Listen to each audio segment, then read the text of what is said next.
self-worth is what you think about yourself. And nobody can measure that except you. Yeah. And like I did a whole bunch of research to try to be able to explain it well.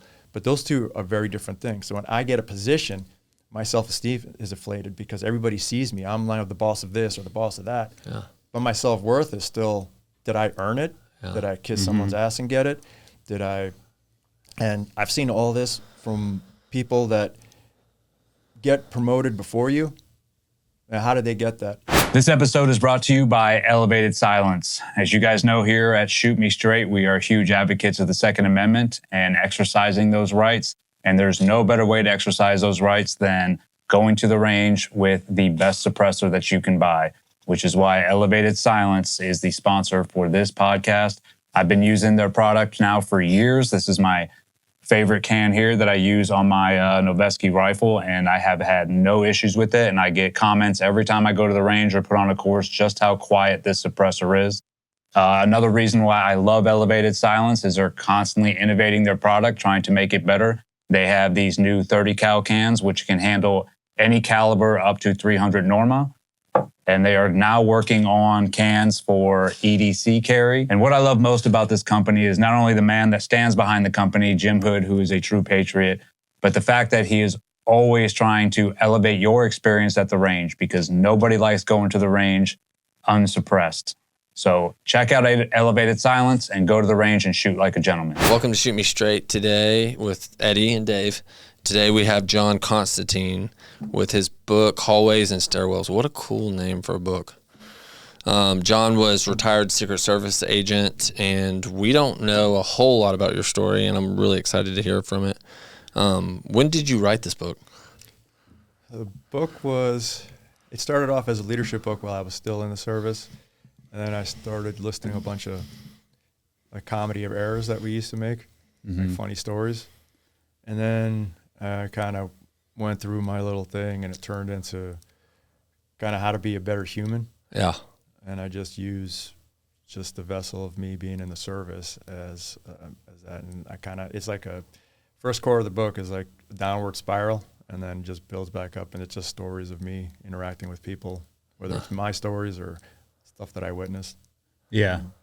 Is it, so what you said you started off the book as like it was like a funny, like just life in the Secret Service sort of funny stuff. It was like a leadership book, but then it was like, oh my God, man, like we are the best at unassing from a car plane when we land to disappear so we can go eat lunch. And I was like, it was funny.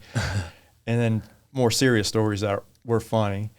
And then at what point did you turn from like, okay, these are funny stories, but there's something here, like there can be lessons learned that can help other people? Yeah, I was humbled, right, for a whole bunch of different reasons. And then it turned into, I just focused, and it became all the stories that, the thing was actually 3 times as long. Uh-huh. So that's how much stuff I wrote. And I had to chop it down because obviously, you don't need the Gettysburg Address, right, of the book. But I started choosing stories that reflected that message that I wanted to send, where it was, we can take whatever it is that's in front of you, whatever crucible you have in front of you, whatever happens to you, and use it to become stronger, better. And then that leadership builds off of that, because even when I was in the service, my leadership style with my guys being on CAT, Counter Assault Team, was that, like, I don't believe that you can be a good leader unless you're a decent human. And there's a few exceptions. So in order to be a good leader, that you do things that are for us and not just for you. All the decisions that you make are just for you. You become a better person, a stronger person, somebody that you can rely on yourself, and then you turn around and you give it to everybody else. So that's when that became that book. And the Hallways and Stairwells means, like, I just got, being by virtue of being on the Counter Assault Team, I was in all these back alleys, hallways, stairwells, concourses, vehicles, car plane. So I got to see everything from that perspective, not from the perspective that everybody sees on TV or. Yeah, you have the ultimate behind the scenes. It's like a fly on a wall with a rifle. Yeah, so. That's awesome. I mean, I feel like, well, there's a couple things, like as far as this book and you writing it and it becoming like a sort of a self-help book and a leadership, not self-help, I guess, like a help book with leadership involved. And you're not just talking about leadership in the Secret Service. You're talking about leadership that you observed from presidential candidates and whoever else you were guarding at the time, right? And so the leadership is what I believe you as the individual have to become in order to be that leader. Mm-hmm. And the stories are from people in the service, people outside the service, guys that I work with, guys that led me, guys that I led. So all these stories are just put together, and that's pretty much what that book is. It's more based for you as the individual to become better. If I do another one, it'll talk about how we run our teams, but right now that's okay. Yeah, you know what? It's funny to me. A lot of guys, obviously, that come out of the service, no matter what you served,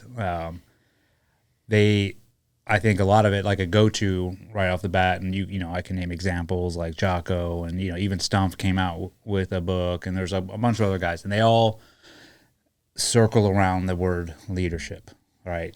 Everybody comes out and gives their own perspective on leadership, and what leadership should be. But then if you really boil it down and look at, you know, if you read some of their books, it really boils down to here's how to be a good human being.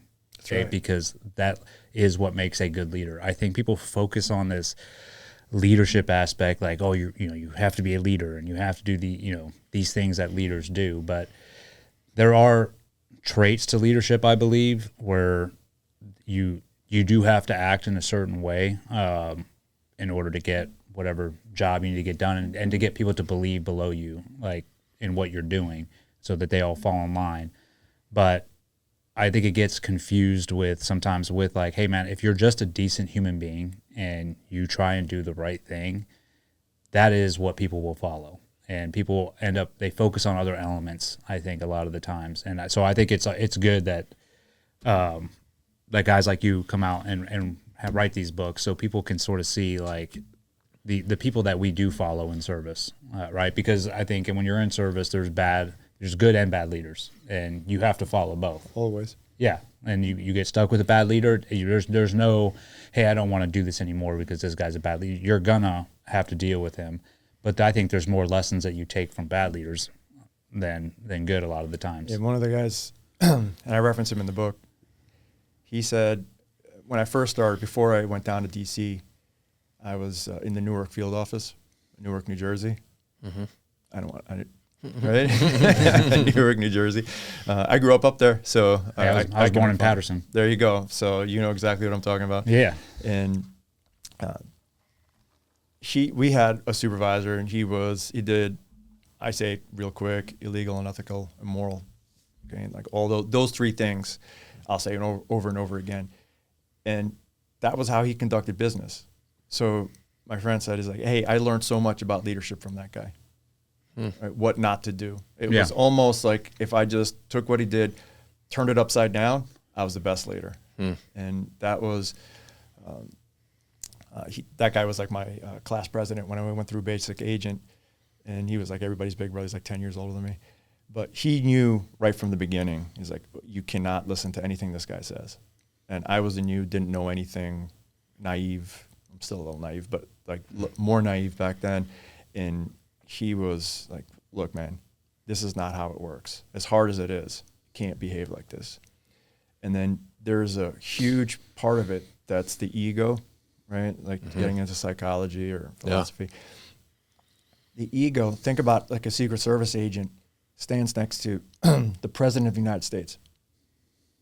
If he has an ego already, you think that's not inflated by, right? Yeah. So my job is to protect the most powerful man on the planet. Doesn't matter, who's in office at the time. Mm-hmm. So that power, that ego, that's just inflated. And I've seen it happen so many times where the guy's like, well, no, I'm somebody because that's what I do. When you detach from that is when everything starts to, in order for me to save that, in order for me to maintain that image, I will do anything and everything because I'm the guy. Your identity collapses. That's it, man. Yeah. So, but that's kind of where the bad leaders come from. They already have the trait, something that's in them. Well, you know that saying, you know, you want to see someone's true character, give them a lot of money and power, and just see what they do with it. And I saw it in the military all the time, where, you know, obviously the military's, you pick up rank if you just mind your P's and Q's and, you know, do what you're told and don't get in. You're going to pick up rank. But then in the Navy, once you pick up E7, which is like chief, right? That's like the big jump to now you're like the senior enlisted, you know, and they're like, you're the backbone of the Navy and all this stuff they tell you. And I remember watching guys pick up chief before I picked up and even after. And you see this like change in them. It's not all of them, but there's some where they pick it up and then all of a sudden they're walking chest out a little bit more. Their ego, you know, starts showing and they start acting in a certain way. You're like, dude, you didn't act like this last week. This isn't you. It's getting bit by a vampire. You turn. Yeah, they turn. But it's also, I truly believe they have that in them already, and they were just waiting when can I express this ego that I have? Like when you're working underneath somebody, you sort of, a lot of them hold that in a little bit because they're like, okay, I got to do what I'm told. But once I'm in charge, then you're going to see. And I see it, you know, and you see it in officers and everything else. You're like, dude, and that is a bad trait. Leadership, to me, and you can, because I know you obviously wrote a book on it, but like leadership to me it's a heavy weight. Like when I picked up chief, I was so nervous on the fact that it's like, I don't want to let anybody down. Like this is a huge responsibility because you do have a lot of power. For some people, it's better. It amplifies the good traits. Yeah. If you're unselfish and you want to give almost to your detriment too, you'll become that person that tries to give everything and you kind of neglect yourself and your needs. Yes. Some guys neglect their health. Some Yep. guys neglect their family, which is right. That's because they're doing everything for the job to Guilty. not let everybody down. So sometimes it works against you, and I talk about that too. So it's because you gotta. Even then, though, don't you think it's that's not necessarily they're trying to be the best leader? They're getting their self-worth from that at that point. You're using all the buzzwords that are in the book too. Right? Yeah. So self-worth. So Yeah. self-worth. I talk about self-esteem Yeah. and self-worth, and I talk about esteem as like how you guys see me, and it's like, oh, you know, John's this, John's that, and my self-esteem gets inflated, which is tied to our egos. Self-worth is what you think about yourself, and nobody can measure that except you. Yeah. And like I did a whole bunch of research to try to be able to explain it well, but those two are very different things. So when I get a position, my self-esteem is inflated because everybody sees me. I'm like the boss of this or the boss of that. Yeah. But my self-worth is still, did I earn it? Yeah. Did I kiss someone's ass and get it? And I've seen all this from people that get promoted before you. Now, how did they get that? This episode is brought to you by the one and only Firecracker Farms. If you guys have been following me, you know from day one I've been a huge advocate of this product, not only because of its great flavor and the spice it adds to my food and for the health benefits, but because Alex, the owner, is just an incredible human being. And when I support a product, not only do I look at the product itself, I look at the person behind the product. Alex is a patriot. He supports veteran-owned organizations such as Op 300 and my nonprofit, the Pipe Hitter Foundation. So if you guys are looking for a great product, definitely go hit the link below on the sponsor link and go try out some. And if you like it, please like, tag, and do a post for them. All right. I appreciate your guys' support. Thank you and God bless. Everybody talks about merit. It's not, sometimes it's about merit, but a lot of times it's about it's not. relationships. Yeah. It's about Relationships is the key term. timing. Yeah. All right, there's a timing factor sometimes. There's all this stuff. And you got to let that go. It's still endeavor to try to be in charge. Because for me, I think being a leader is not just to lead people. There's an innovation part of it that is also part of that. To innovate, to keep moving forward, especially in our line of work. I have to innovate to make sure to keep pace with the emerging threat. If I just go and like, all right, this is what we're going to do. This is what we did. We did this for the last 20 years, and this is how I'm just going to lead this. So part of being a leader is moving into the next stratosphere of whatever it is that you're doing, military, law enforcement, first responders specifically, because there's all these emerging technologies that are used against us. So there's a lot going on there. So the ability to learn also, because you have to keep learning to be able to reteach everything to the people that you're leading. Some people can't do that. We're ingrained in the way, and I was just having the conversation before I came in here. This is the way we've done it. What's the most lethal words in law enforcement, military? This is the way we've always done it. Yep. Okay, the most lethal words ever. And so part of that ego is, I know I did this way for the last 10 years. But in order for me to lead these guys and set them up for success when I'm gone, this is part of the ego. It's very difficult for people to do. I have to teach them this new stuff, because if I don't, they're going to be 10 years behind where I was. Right? So there's a lot going on, and it's like such an in-depth philosophical mindset that I want people to have, like, moving forward, because I like innovation. I like when people push the envelope. Yeah. If you're just status quo, it's like, cool, as long as you're doing your job. But if you're pushing the envelope and you're trying to move, and you might fail, but if you're trying to make things better and do the right thing and try to enhance everything, I like that. And those are the guys that usually everybody else can't stand, because they're changing things. Yeah. The C word, right? Everybody's like, oh, No God, one you likes can't change. change anything. Yeah. Sometimes change is bad because we do some things that are good, but sometimes change is necessary and we just ignore it completely. All right? It's like, no, we're going to double and triple Because down it's on uncomfortable. It's uncomfortable, man. Yeah, and nobody likes to be, especially when you're in a job like yours, or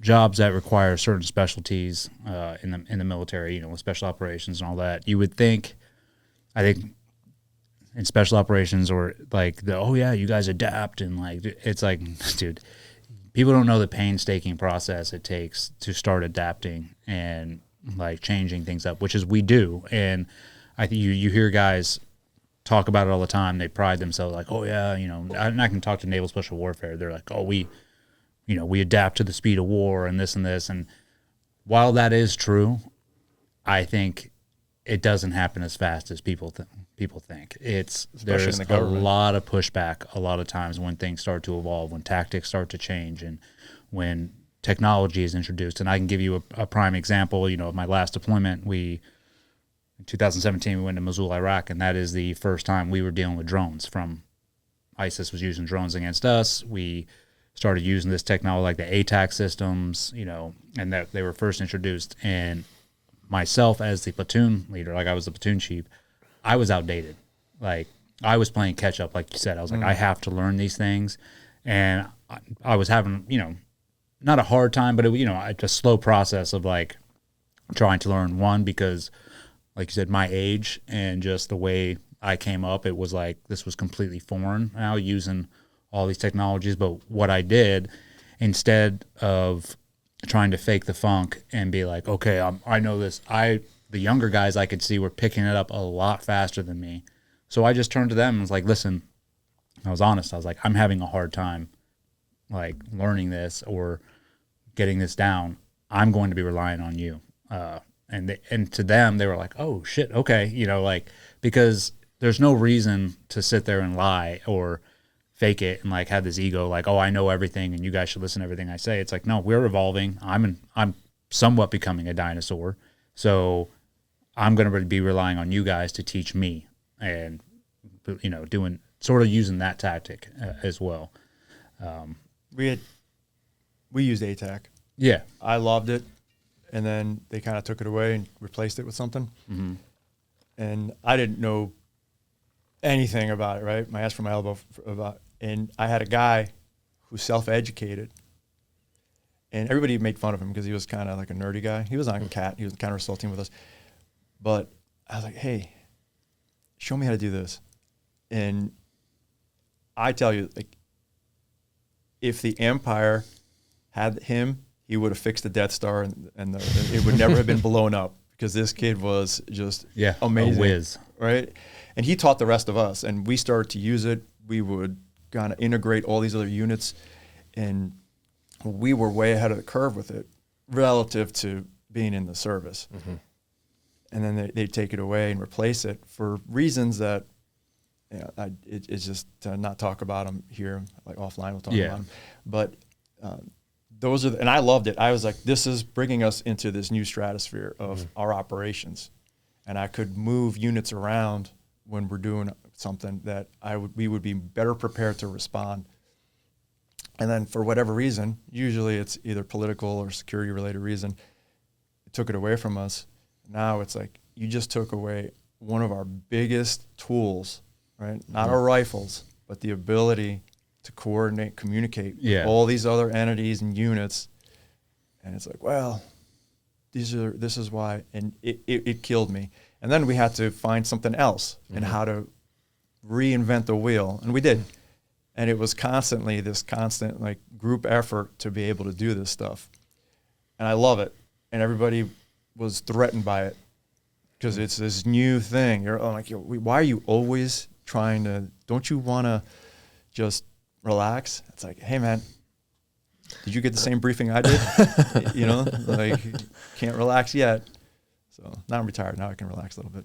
So. I wouldn't picture people in the Secret Service, you know, that's not a relaxing job. No.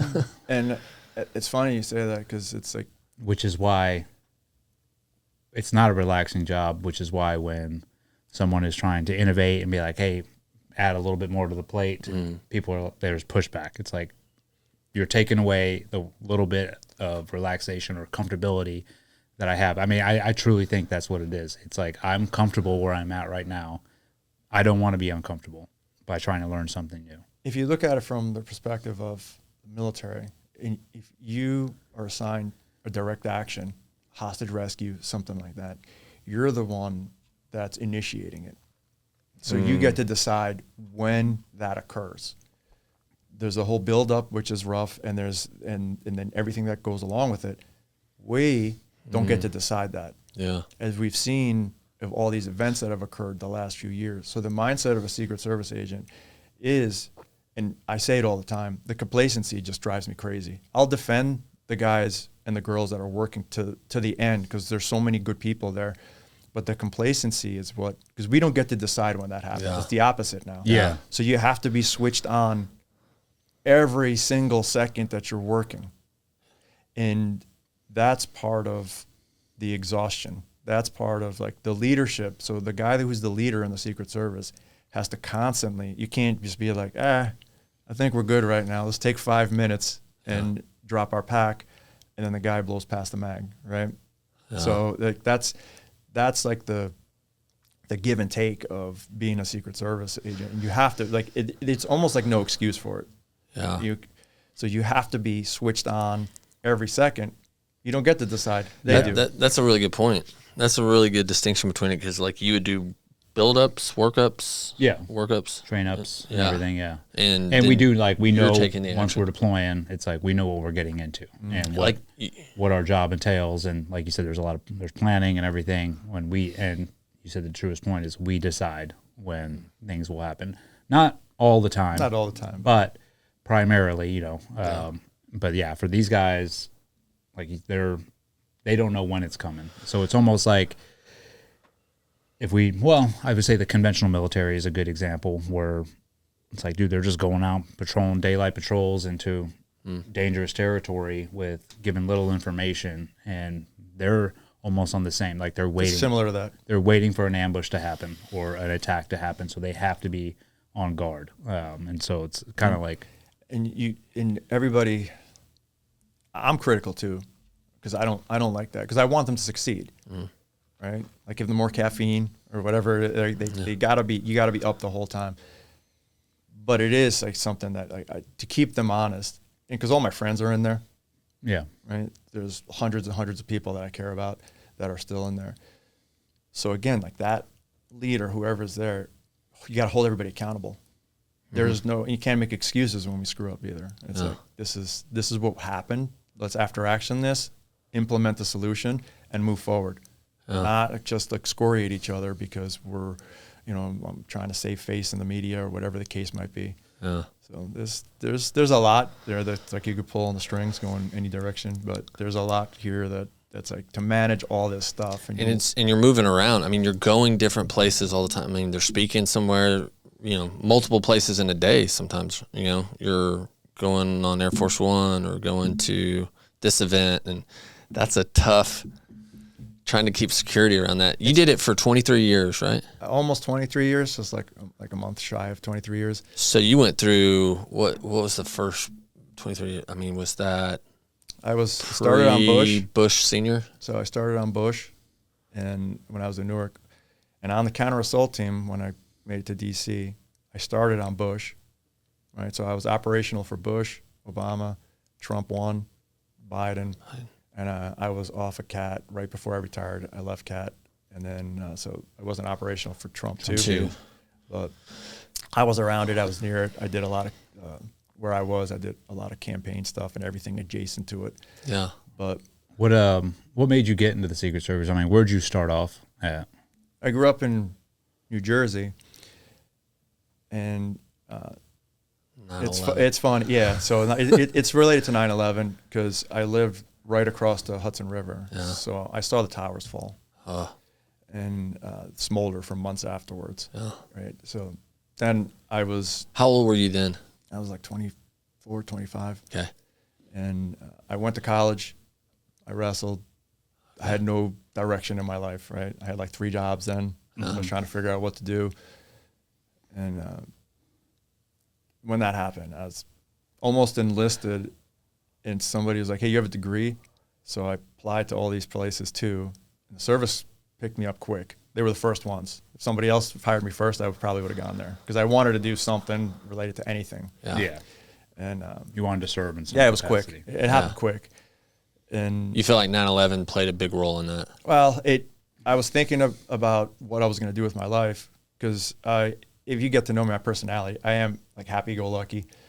Right? It's like I'm easy to get along with, joke around a lot, except when I'm working. Yeah. And I told my supervisor one time, like when I get aggressive, it's like if you swing at me, I'm going to swing back. Other than that, I'll be your best friend. Yeah. Right? So or do a double leg takedown. I mean yeah, right. So those days my knees will explode. Switch to jiu-jitsu, which is a little bit of slower pace. Like I can control people now, and so watching the towers fall, I was like, no, fuck this shit, right? Like I'm doing something. Right, this is happening. Were you home that morning? And I was in one of the places that I worked, and somebody said that a plane hit one of the towers. So I thought what everybody else thought, a Cessna or something. Yeah. That somebody was dumb, not paying attention, drunk. And then I got in my car and drove home, and my mom called me, and she's like, the second tower was just hit. And then that was like I started thinking about large aircraft, and you could see from where my parents lived, they lived in a high-rise facing the city, you could just see it smoldering. So I just went up there, and we were just watching it. It was just watching it in real time. It was awful. Right? So that started me on this whole journey to go to service for the government, to do something. And 20-something years later, here I am. So you applied?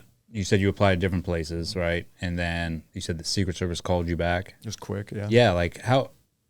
So what's the process from that point? Because I'm interested, like they're hiring, man. Oh, really? I mean, is it that easy? Like they don't vet people? They do. Yeah. So I thought you would have to come from a specific background. No, at that time it was. So 9/11 just happened. They had this mass hiring. So I was part of a mass hiring, and they processed so many people very quickly. The times were different. It's like right now they're doing a mass hiring. The processes are a little bit, I don't want to say different. There's like similar stuff.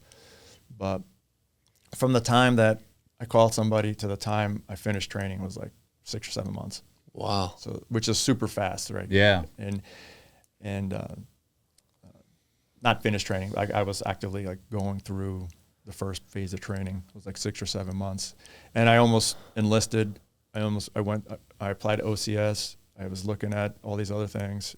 Between that initial, it was FBI, DEA, all these other agencies too. Yeah. So it's kind of But surely in like 6-7 months, it's not like, all right, here's a gun, let's put you right next to the president. No, There's like some progression. Yeah, it's because there's 6 months of training. I don't know what it is now. I have no idea what it is now. Right? I keep reading stuff and guys telling me they're adding this or removing this. So I don't know what it is now, but it's equivalent to like 6 months. Yeah, is it pretty intense training? This is what I'll say. It's intense training for the people that don't come from a certain background. I think me wrestling and getting my ass kicked every day, the physical part of it was easy. The mental part of like whatever all the PT that we did was not like, I didn't care about that. For me, it was, how do I fit into this world? Because I didn't have a law enforcement or military background at that point. So there's all this case law, and I thought it was gospel. I'm like learning all this case law. Like, it's like, oh my God, if I just learn this and it'll allow me to, no, right? Like that's not how, that's the reality of it wasn't like that. Firearms, that was kind of a new thing. Although like I've shot guns before, but it was, and those were great programs that they had, especially pistol work. Yeah. Because that's like primary weapon for a Secret Service agent. And they're great at teaching that. And, you know, despite what some people might say, or like I'll even say I'm critical if you miss around, right? Like I don't like when the news, when somebody's like a service agent discharges his pistol or his rifle and misses. I'm very critical of that. Like you should have that marksmanship up, and there's reasons for it, but it's kind of like you have to make better decisions there, buddy, right? Like we have to fix it, and a lot of it is like a training issue. It's a separate issue, but the program going through is great. They do a good job of teaching it. And then there was a lot of transitions when I started. Remember, like I started so back long ago, we didn't even have cell phones when I started, right? Which was glorious because my supervisor never called me 47 times a day to see what I was doing. So, you had pagers. But yeah, so the pistols that we had, I had pagers too, right? So I have good stories about those. The pistols that we had evolved. The round that we have changed multiple times, and then it just kept evolving to whatever it is today. Yeah. Did you feel like at the end of that training, man, I feel competent at all? Or did you feel like, hey, it was years into the job that you felt? It was years into the job. Yeah, I don't know how you could, in any training in the beginning, that you could be like, oh, I'm competent, I'm ready, because you haven't done the job yet. There's a disconnect. I think everywhere. It's not just the Secret Service, being a Secret Service agent. I'll take Cat, for instance, because I was a regular agent in the Newark field office. I say regular. They're all special. They're all good people, right? So, but I was an agent before I went to special operations, which counter assault. And on counter assault, I'll say I didn't get my feet under me, where at some point when the light bulb went off, when I was like, we're going to take this room down, and I'm good. You guys good? Good, let's go. And everybody's looking at me with the deer in the headlights. It took me like 7, 8, 9, 10 years to get to that point. I was an instructor. I did all that stuff too. And then I'm like, no, just give me the rifle. I'll do it. Right. And then I was confident in everything that I did. So even in that world, just going through training, there's all this other stuff that you got to learn and be competent in afterwards. It's the same everywhere. It's like for you guys too, I'm sure. It was like you finish buds and it's like, oh, you got it all. Everything's good to go. Yeah, right. And that's when you're the most dangerous. And then the guy, you're the most dangerous thing because you think you know, but there's guys that have been doing it for 10 years. Let's clear, not dangerous to the enemy, dangerous to your teammates. To your teammates and yourself. Yeah. No, I'm right there with you. Yeah. And so part of the agent, and right now the agency is getting younger. So all these problems that come out is because of that inexperience, in my opinion. This is just my opinion, John's opinion, which means nothing to anybody, but we'll double down on that, and I think people will agree, because if you apply it to your agency or your, especially in a tactical world, which it amplifies that, and then you apply that principle to everything else, the younger and less experienced everybody gets, the more dangerous you are to yourself, to your agency, not just the operational side, but also the other personal misconduct kind of stuff, that immaturity side that goes along with it. Yes. Yeah. Right. You're not going to stop it being, younger and young people joining, right? Because that's just, we age out right? But then you need those older, wiser, mature guys there in charge. I mean, it's, and I can only speak to where I came from. They need you. They need to be there because you have these young guys who are full of piss and vinegar and they're ready to get after it and do their job, and which is great. That's what you want. But you need someone there to tame them down a little bit and be like, "Hey, this is the way things are done, and this is how professionals do it." And they need those mentors, or if they don't have them, or if they have a bad leader that isn't mature, that's where you see all these incidents and mistakes and stuff that makes the headlines, happen. Or guys are stifled. So today I'm going to be doing a workout using this app that I've been beta testing from my boy Alex Witt. It's called 10-40-10. It's 10 minutes of a warm-up, 40 minutes of a workout, and 10 minutes of cool down. I've been using this app for the past couple weeks, and I'm really enjoying it. One, because I have a pretty strict regimen when it comes to working out, and I normally don't switch it up. It gives you all the movements, demonstrates all the movements, has a timer on there. Let you know how many reps you got to do. The one thing I love about these workouts is it really causes me to slow down, focus on the movements, especially with the warm-up and cool-down period. It keeps me from overexerting myself, which I have a problem doing most of the time. So if you guys are looking to get into fitness or to switch up your fitness routine, definitely check out 104010fitness.com. We could not be more proud to have them as sponsors on the Shoot Me Straight podcast. Appreciate you guys, and God bless. So many guys have potential to do all these great things. And again, like for me, my team, I used to give guys left and right lateral limits. Like, here's your guardrails. Just go. I'll rein you in if you're overrunning your headlights. And that's kind of how I did it. And I would tell everybody, it's like, you're going to get in trouble. Yeah. You're going to get in trouble. Expect to make mistakes. Like work stuff. You're going to get in trouble. I will step in between you and the boss and take responsibility for it. Don't get arrested.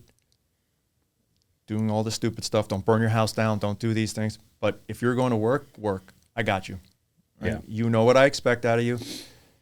And they did great. Like I and the other guys too, but I can speak for my team specifically. They were great. They were awesome. They all worked together. They were reliable to each other. They were they knew everything that everybody else was going to do and say. They knew what I was going to say. We had a new guy come in. I didn't have to do anything.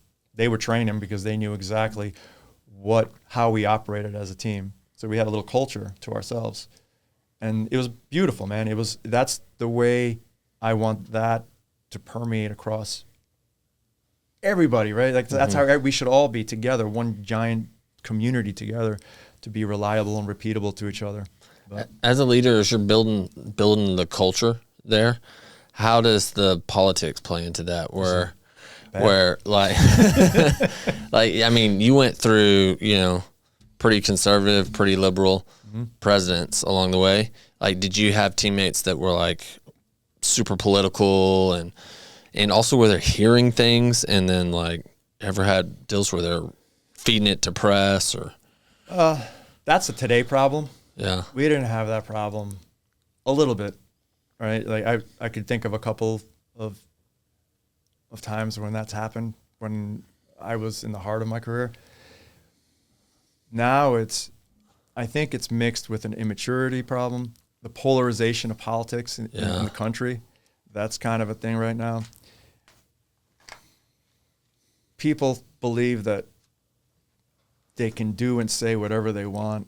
There's people that would say things that I don't want to protect this person because I don't believe whether it was Republican or Democrat, right? I don't believe that in what they're doing, so I can't protect them. My response was always, you're in the wrong job. Yeah.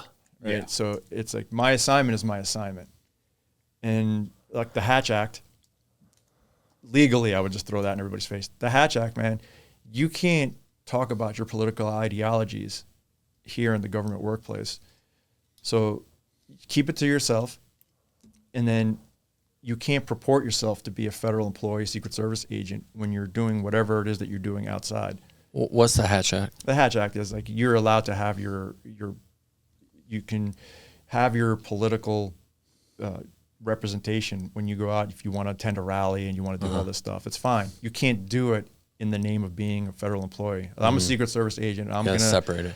Right. So, and social media today amplifies all that. So there's a lot of these kids, I call them kids, right? Like I'm like 20 something years older than most of them.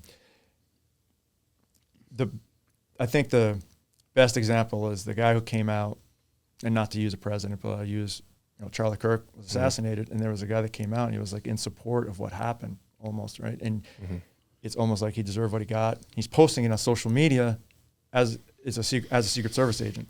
Wow. So first of all, the violation of the Hatch Act right there, they can suspend and remove you. Now you're done.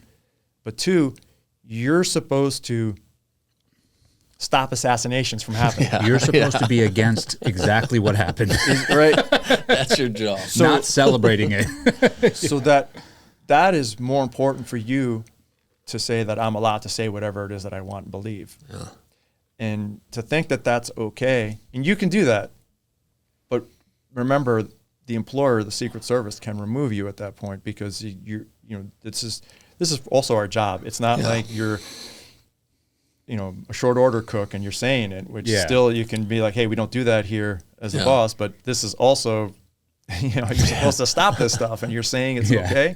Yeah. So that, I think social media makes it worse. The polarization of the country is making it worse. And I just talked about it the other day. There should be some kind of psychological screening of this. That's what I would think. Yeah. And there, for when I went through, there wasn't. It was more like an interview process. And I know they're trying to adopt something. I don't know where it is. I've been out for a year. What would they land on that? I mean, it's really just going, hey, we want you to be pretty apolitical or not like super invested in politics. It's almost the same element, which the military now is having the same issue with people active duty coming out in uniform on social media and criticizing whatever's going on that Trump's doing. And there's a rule in the military too. It's like you cannot wear the uniform no matter what branch you're in and post publicly, go on interviews, do whatever, and express your own opinions. Like, sorry, you don't have that right. No. That's taken away from you when you sign up for the United States military. But if you're on your off, like if you want to go on your off time and, like you said, attempt to rally or do whatever you want, but you cannot do it in the name of X branch or United States government. Or the military. That's on your own. But I think the first time I ever saw politics really start getting involved, even in naval special warfare, was near the end of the Obama era when you could sort of see what his policies were affecting us on the ground over in Afghanistan and Iraq. And so I think guys really started like, what is going on? What are we doing here?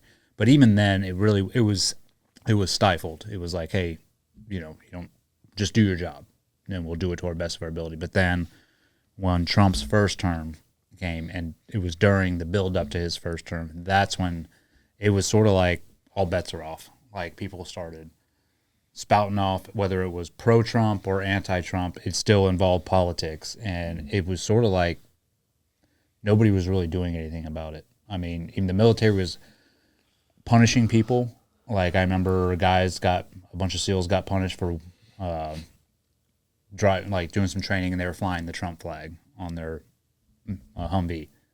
They all got NJP'd and so then that caused a stir because it's like, well, no, we can't represent our president. Like, but that's the rule. It's like, no, you can't. You can fly the American flag. You can fly the American flag because that's not the Trump flag. And I agreed with that. Like, even though I voted for him, but it's like, no, this is you have to be apolitical while you're doing this job. The psychological component of it, I think, is when I was trying to put together, innovate our selection process for the counter-assault team when I was an instructor. So I talked to a lot of, Fort Bragg, Dam Neck, Little Creek. I went all over the place. I've been in all those places many, many times to talk to them about many, many things. The selection process, every time that we talked about the psychological component of it, which was we didn't have a psych. When the psych said, this guy's going to be a problem. And you looked at him and said, well, he's fast, strong, and he can shoot well, and he takes orders. We want this guy. Like, it's going to be a problem because of all of these other things. Like, those things are great, but he's going to be a high performer that doesn't care about the mission. Yeah. And almost every single time when I followed up with my friends in those places, they were like, you know what, we should have listened. Because the juice wasn't worth the squeeze with this guy. So again, like, these are special programs that we're talking about, special operations. But to apply even the concept of that to when we're hiring an agent, and it will slow down the hiring process tremendously. However, the service will be better in the long run. So this is like kind of like the give and take. And I think that was lacking for a long time. And again, I don't know what they're doing now, but it was something that I believe that to apply everywhere too, because you want to be that real professional in the Secret Service. One day, on Friday, you're protecting Trump, and then on Monday, you're protecting the new guy, whoever it is. You're protecting Biden. Yeah. And now you went from, I voted for this guy, and now I'm protecting this guy. And you just have to roll. You just have to roll that over and just adopt. Like, 'cause they're all different in terms of how they function, so that we personally. like how they function, how they go about their business, so that kind of affects how we do our business a little bit, right? Not a lot, but like enough where to learn that instead of being like, oh my God, I can't believe this is happening to me. My life is terrible, right? So it's kind of like the mission always had to be first. We say it all the time. Like, I don't care. The mission's first. Yeah. When you say how they function, are you saying like, okay, well, Biden eats breakfast, later in the mornings and tends to go for a run, or Trump does this, or he likes Secret Service. He wants Secret Service to stay behind the door during these times. Perfect example is when I used to go to the White House when Bush was there. Let's start on Bush, right? Yeah. Senior or junior? Junior. Yeah. Oh yeah, senior was 90s. Yeah. I dealt with him a lot as a former president when I was in Newark, but is his White House during the Bush administration.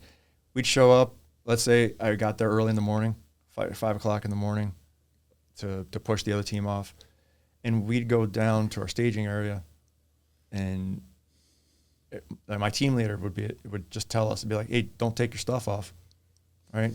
Because you could de-kit and kind of start doing admin stuff, or if you were going to do something else. He's like, don't take your stuff off. He's going to move over any minute now. It's like 5:30 in the morning. So we were all ready to go because he'd move over, and we reposition wherever we were on that complex. Obama then came right in, and he didn't go over until like 9, 10 o'clock. Right? So there was like multiple hours where he was just in the residence.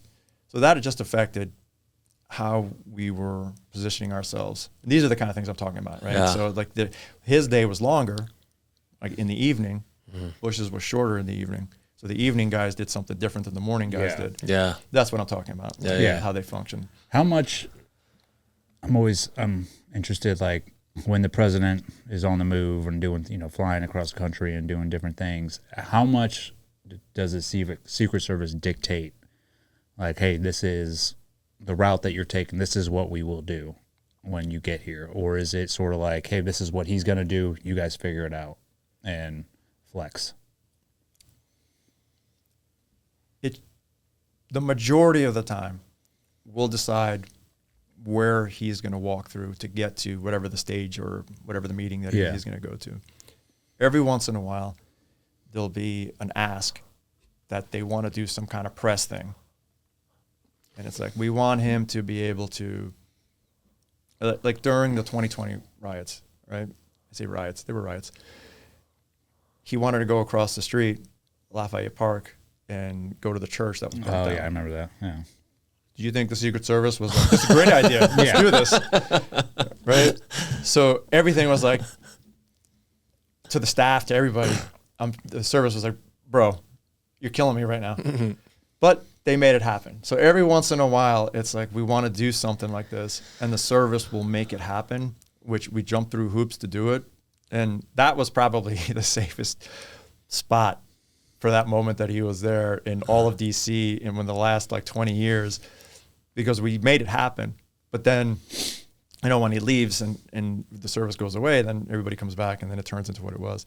So every once in a while there's one of those, but usually the majority of the time it's like, we're going to tell him how he's going to do this and do that and come up, and which direction, which path he's going to take. And they're pretty like comfortable, or like you don't get like, there's any presidents or vice presidents that would get pushed back, like, no, I want it done this way. Yeah. Sometimes, yeah. There's personality differences. Yeah, for sure. And again, like for me, being on the counter assault team, I worked and supported all the presidents, all the vice presidents, a lot of special assignments. Right? Sometimes there'd be somebody be like, "Hey, this person's going to, someplace in Africa," and it's like, "Cool, I'll go. I got it." Those are the best trips, by the way. It was like just us against the world in Africa, and you got to see so much cool stuff. But there's personality. There's always personality. Yeah. I mean, at the end of the day, he can he overrule it and go, no, I'm going to do this? And no, it's I like mean, legally or actually, right? Yeah. So because there's political, I guess legally, like, could you guys get to a point where like, nope, the answer's that's not no. happening. This is what we're doing. Yeah, there's a point that it becomes that, and then it's the job of the detail leader, whoever it is that's close to him, or that echelon of leadership, to have these difficult conversations with him. Yeah. Like, hey, if you go out there, I can't guarantee your safety. And those are hard conversations to have, because remember what we talked about in the beginning, talking about like ego and how like I need to preserve my career. And there's been requests that is like, I don't like this guy, whether it's less so the president, a little bit, but more so like the first ladies and at that level where they're like, I don't really like this guy. He's kind of like abrasive.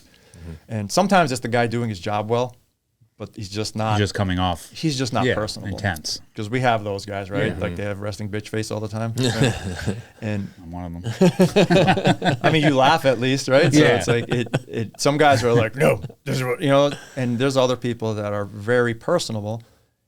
Maybe some of them not so good at their job, but they like those better because you have the gift of gab.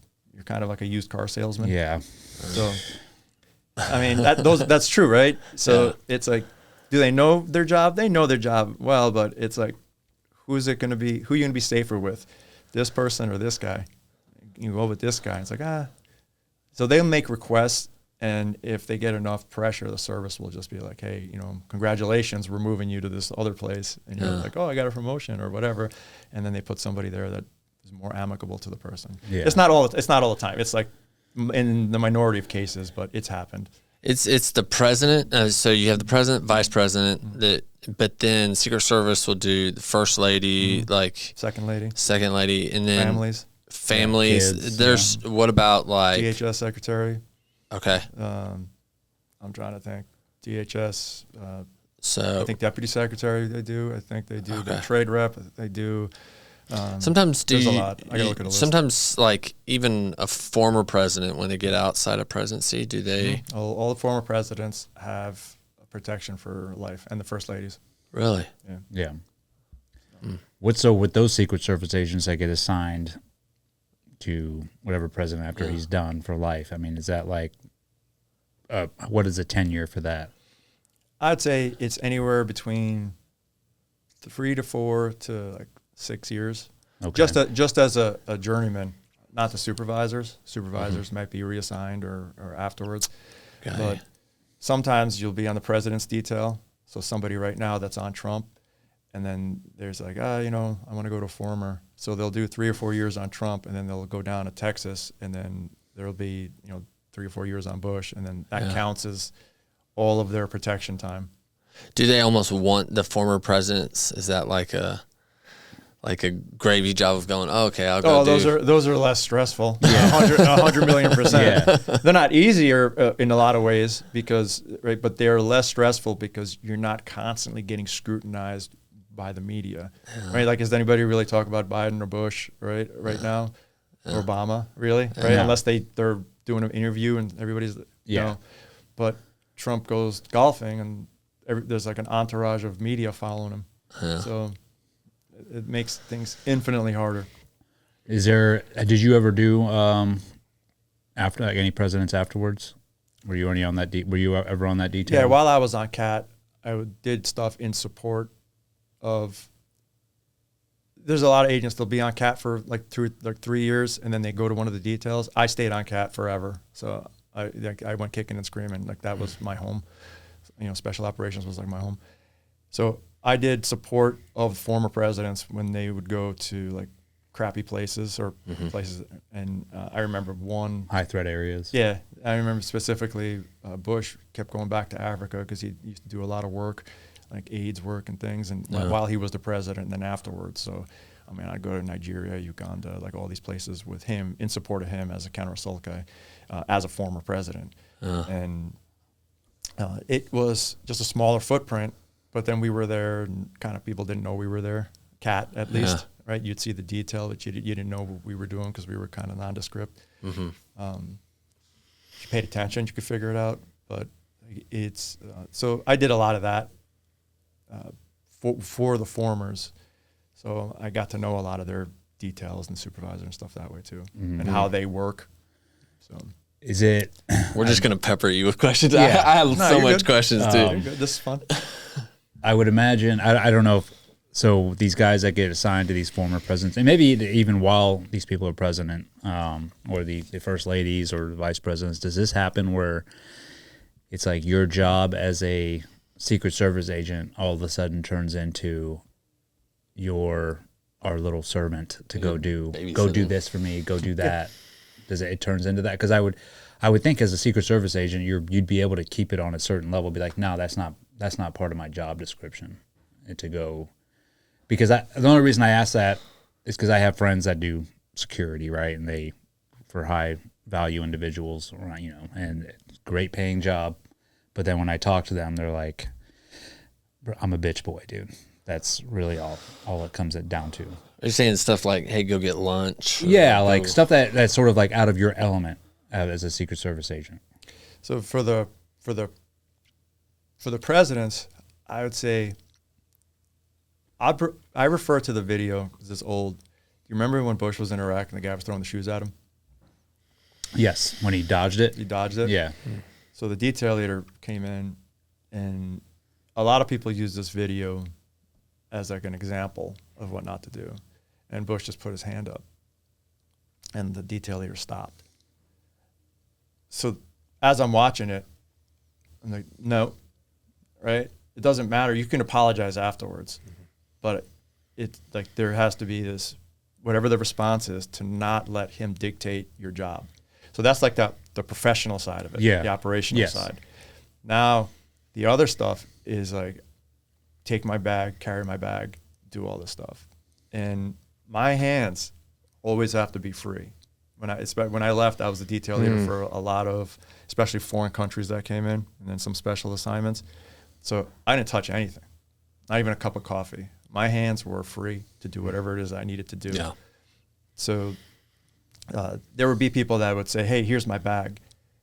And the best guys that I knew that worked for me, because I ran operations right before I left, and they would tell me stories. Be like, hey, here's my bag from whoever the assignment was. And the guy would be like, it's a nice bag, sir. And then just like kind of passive aggressive, but it's kind of like, you just tell him, sir, that's not my function. That's all you have to say. So I had to like coach him through. I'm like, don't be an ass. Don't make it worse. You're going to make it worse because he's going to call back and I have to replace you, or because he's going to cause a stink and they're going to make me replace you. But all you got to say is, sir, that's not my function. Yeah. But we'll get somebody from your staff to take it. Yeah, and that's I all. think that would be a pretty easy explanation. Diplomacy is the thing. Yeah, if you want, As a Secret in Service order for agent. me to protect you to my 100% fullest, I have to have my hands free at all It's times. always the thing that I'll say is like, I cannot guarantee your safety if you do this. So, and if you can tell when they don't take it seriously, if they don't care. But if you tell, I mean, I know people have had conversations with Trump, and they're like, hey, don't do this. And he's like, okay, right? I know if they've had conversations with Obama, like, hey, you can't do this. They'd be like, okay. Yeah. And just having that conversation, you resolve the problem instead of kind of ignoring it or being passive aggressive.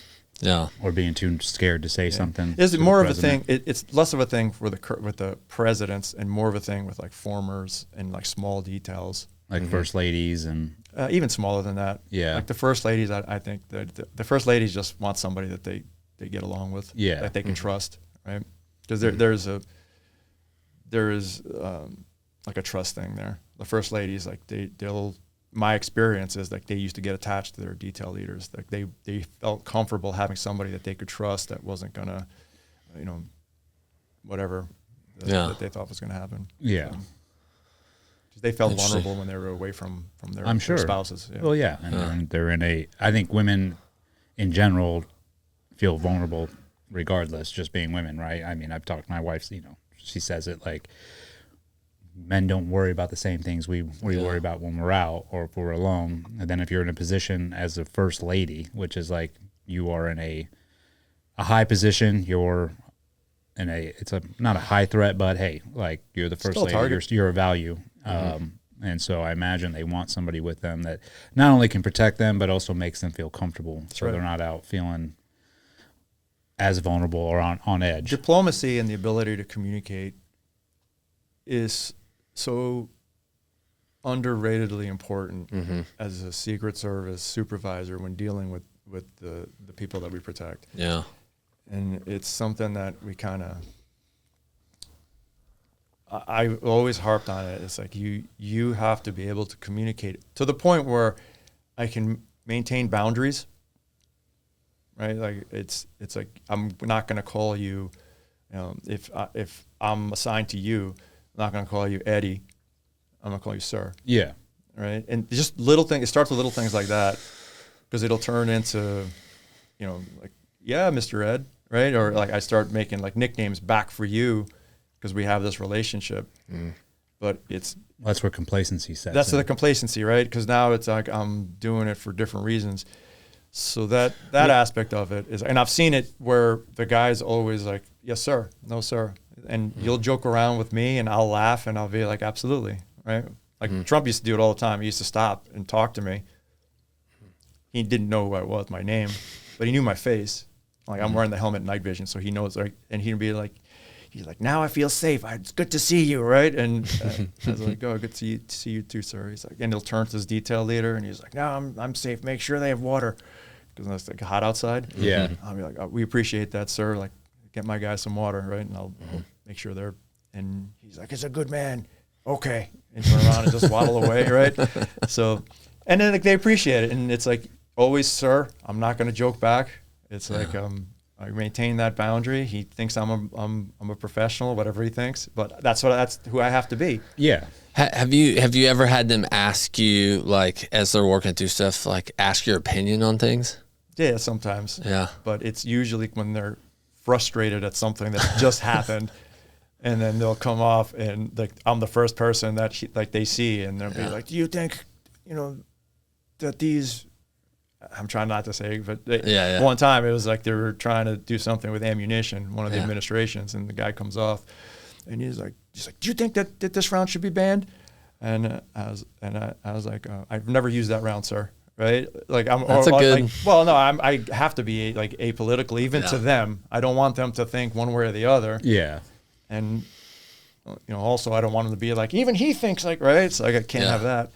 And he'll just like look at me and just storm off, and like it wasn't like they're not mad at me, but it's like I have to deal with that. I have to manage that, and to be quick-witted enough to just give a kind of like a blah answer that doesn't satisfy them is what I want. Yeah. Right? Yeah. It's like I want them to forget about me completely. It doesn't sway them, but like keeps you in that professional role. Yeah, like usually it's them just coming and joking around with us. Yeah. He's like, "Do you think you can hit a seagull flying?" Or like we're at the beach one time, and I was like, "Sir, I've never tried that before." Right? So, like, how do you answer those questions? These all seem like Trump questions. Not all of them. That one was right. So the seagull one, I'm like, I could see him asking that. I think that's a really good point, though. Like you say diplomacy, it's like professionalism. It's your communication, like keeping it keeping it like kind but blunt and maintaining boundaries, like those skills are probably used more than, or probably one of your primary skills is being able to do that. So it's the service is not kinetic. No. Like a lot of the units that go overseas. Yeah. It's getting worse now, the last couple of years. Yeah. Okay. So, but they're not kinetic enough.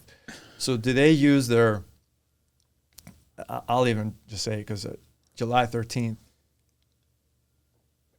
did they need to use their weapons or did they need to use their radios and communications first in order to solve that even before it even happened? So I use that as just an example to highlight the importance of the communications aspect of it, just as an operational side. Now, you person to person, me being able to articulate myself, my wants and needs as a leader, supervisor, to you, to everybody, in order to unify us, to be able to be on the same page, so we can prevent that from happening. Communications for me was one of the most important things, and it's to this day to be able to speak to somebody, articulate yourself, is a skill. It's writing is a skill, reading is a skill, and speaking is a skill. They're weapons. So they're the first weapons that you can use, and then afterwards you escalate as needed. Yeah. You know? So that's the diplomacy part of it. I think is kind of underrated too. Like we don't. So, and that's what it is. It's diplomacy with the people that we protect, with the people that we're negotiating with like the other security entities that we deal with when we go to. I don't know. I'm trying to think of India. And we're trying to negotiate, like, hey, this is what we need in order to do this. And they're like, well, you really can't move the car here. You can leave it there. It's unacceptable to us. So some people will be mad, they get mad and they'll be like, no, this is what we are. We're the Secret Service. Other people will be like, listen, man, can we just pull the car up here? Because it'll look better for your president and our president if he gets out and they shake hands right there. Hey, what's up, guys? So Dave and I are going on our 4th year of Shoot Me Straight, and we could not feel more blessed to have this podcast, and we could not be doing this without our sponsors, which is why I'm proud to announce that we are bringing on Battle Bars as one of our sponsors. They make protein bars, which are high protein, low sugar, free of the harmful 7. They come in a variety of flavors, which is cinnamon cereal, dark chocolate espresso, s'mores, peanut butter, lemon almond, etc. And they also sell protein powders, merch, and apparel as well.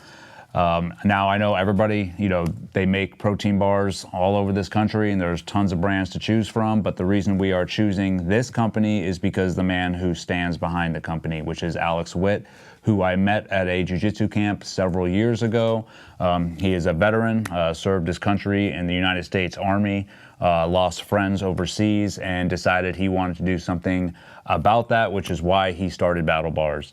If you guys are looking to better yourself and get a good tasting protein bar while you're doing it, check out battlebars.com. The first-time customers get 20% off. They have free shipping on orders over $69. And if you are a veteran and have served your country, they have a discount for you. All right, we appreciate you guys, and God bless. And it's like, is that possible? And then he'll run it up, especially the bureaucratic countries that can't make a decision without going to the highest level. Without going to their dictator, yeah. But they'll come back and be like, yeah, he likes that, right? He wants to do that. We'll do it over there. And it's like, boom, win, right? Yeah. Versus me arguing with you. Yeah. It's like, I don't think you understand. You won't be safe if we pull the car up there. And I've seen that like a million times. And that's where you become good at your job, because we did all this work leading up to the event that mitigated all this nonsense. Just nonsense, right? Like a lot of it is just dumb, bureaucratic, beating our chest. They're not going to let us do something because, we pissed them off when they were in our country, and like we have to deal with this. They remember it. I have no idea what you're talking about because I wasn't there when that happened, right? You see, like so to be like, hey, listen, I wasn't there. I've given people, this is like, we've landed on a car plane and we have the dip note with all our weapons with the serial numbers on it, legitimately. So it's like serial number 123 ABC. And they're like, oh, I don't see it. I'm like, I see it on your list. It's right there. It's like, it's because we traveled on the car planes. I lived on car planes.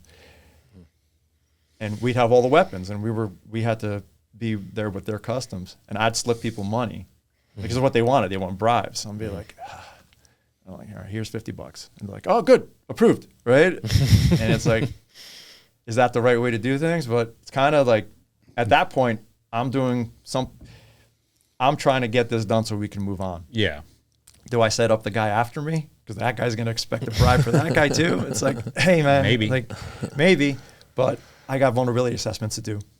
Yeah. So and I'm wasting time talking to you about stuff that is approved. Like, I could see it. It's right there. I could see it. He's like, I can't read that. Does this 50 help your eyesight? Yeah. All of a sudden, 2020. Can you read this? 2020 vision. Yeah. That's crazy. I have you said July 13th. What event was that? July 13th when he turned his head, almost got shot. Yeah. Okay. Oh, I'm sorry. I thought you were. Yeah. Okay. That's what I thought. I was thinking to this. Were you there that July. day? I wasn't there. There's been so many attempts that I'm like, at this point, it's like, which one for Trump? But like, was there one? Do you know anything about? Because there's I don't know if it's true or not, but during the UFC event, they stopped a drone. Mm-hmm. So is that true? Yeah. So what I know about it is what you guys know about it. I tend to talk about stuff. I hear a lot of stuff like on the underground because a lot of those guys still working there. That's what I figured. The stuff that I talk about is open source. It's already been reported. Like, I'll never break a story, right? And unless there's somebody hurting kids, I'll never break a story. Yeah. But it was an organized thing. There's people from all over the country. The ringleaders, some of the ringleaders were not citizens, right? They were here illegally, or their status was revoked. How'd they get in? And I don't know, right? So how long have they been here? Yeah. But there was a bunch of arrests that were made leading up to it.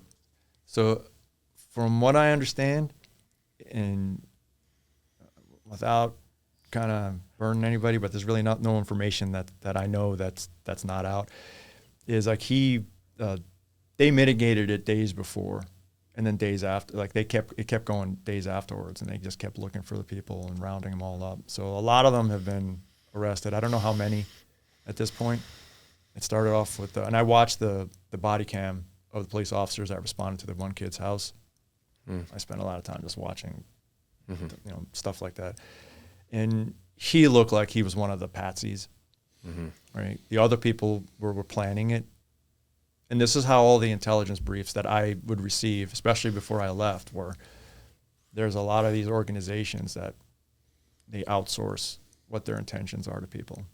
And if people think that the threats aren't real, they're real. And this was organized because usually it's a lone gunman kind of thing. Thomas Crooks, right?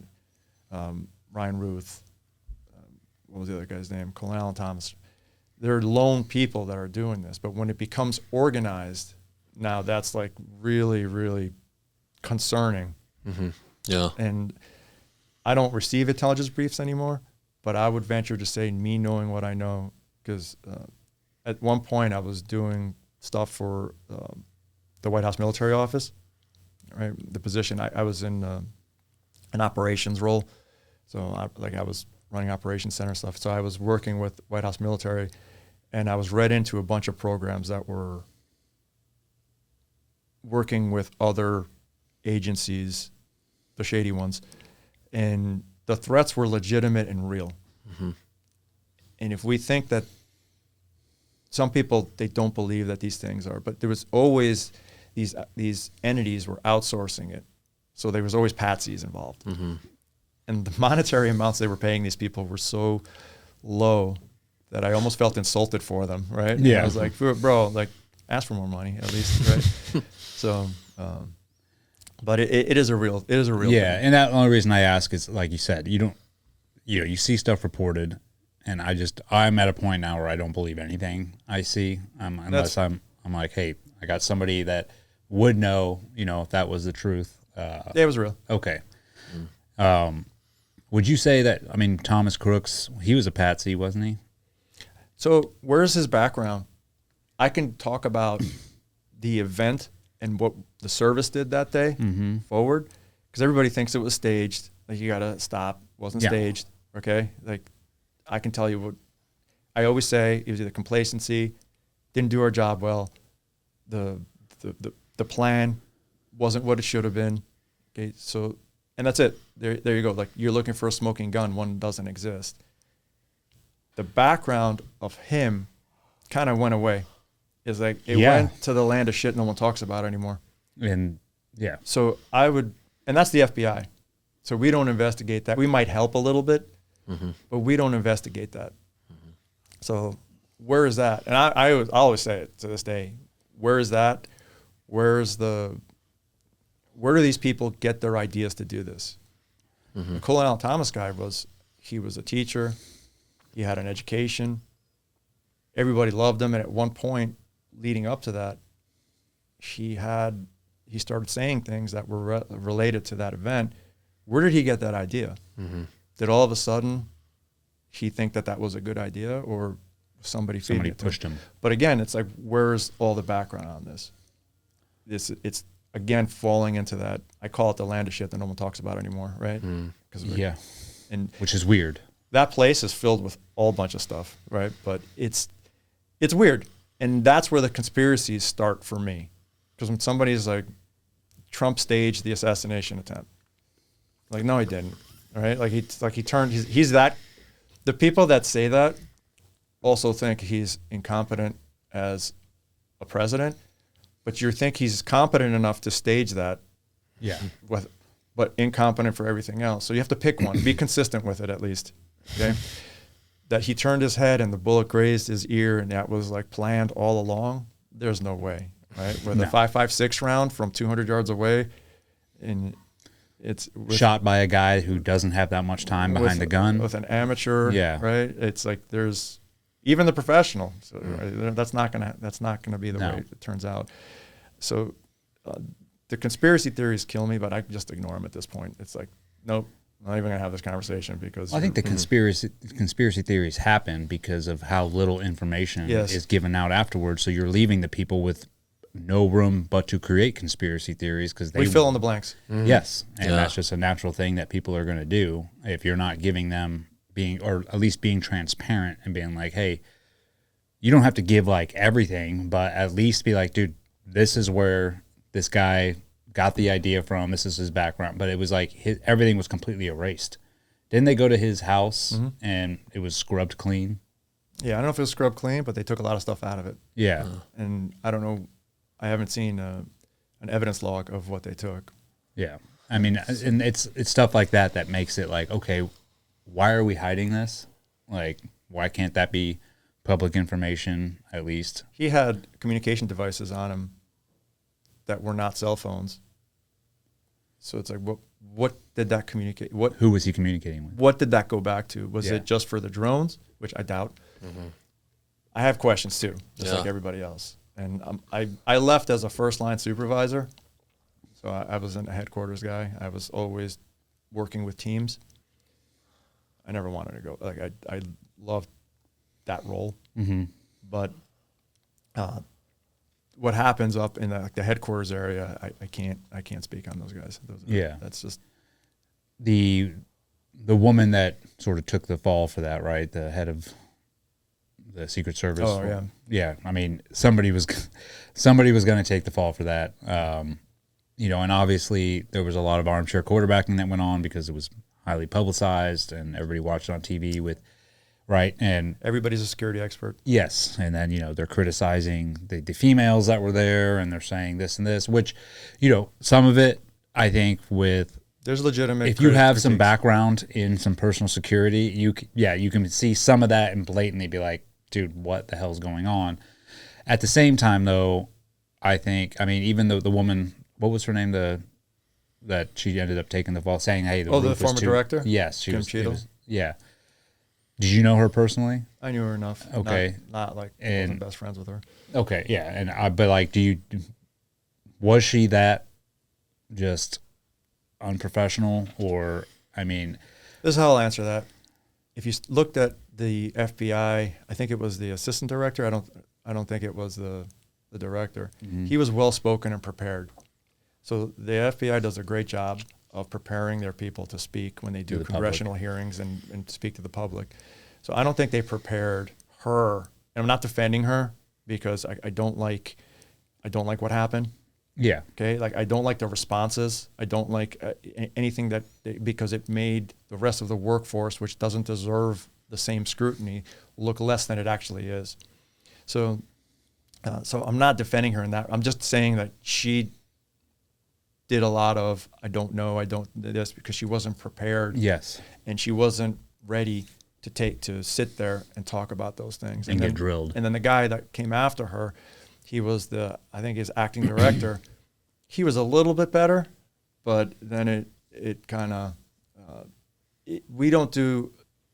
They're better now. I think they developed this whole program and they're putting people through all these like different training in order for them to be able to address the media and answer questions and like not have us fill in the blanks. Yeah. Instead of making stuff up, right, on the fly, which is like the worst.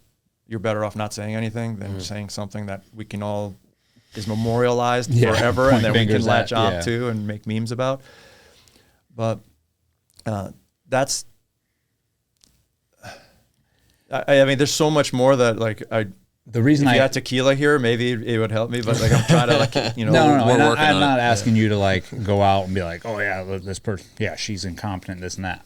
The reason I asked that is to bring up that specific point where when that happened, and then she took the microphone and said, oh, all the things that she said, and some of it you're like, what? But I also know it's like these people aren't public affairs. Like they're not trained to come on and be like, XYZ, this. This is a woman who's just like, hey, you're overall in charge, explain it. Yeah, and she's right now, sort of shotgun with questions. And I'm not defending her and I'm not saying, or accusing her. I'm just trying to bring up the point where she was getting a lot of attacks, and so was the Secret Service at that time. Like, oh, they're all incompetent. And I saw, it really pissed me off because, and this is what, now that I'm thinking back to this time, all of like these special operations guys coming out of the woodwork, like, oh my gosh, all these experts. And I'm like, dude, you have no idea what that job entails, how to do that job. Just because you were a sniper in a special operations unit does not like give you the knowledge to sit there and critique and armchair quarterback these individuals who are protecting the United States, the President of the United States. There's a lot of critiques that are valid.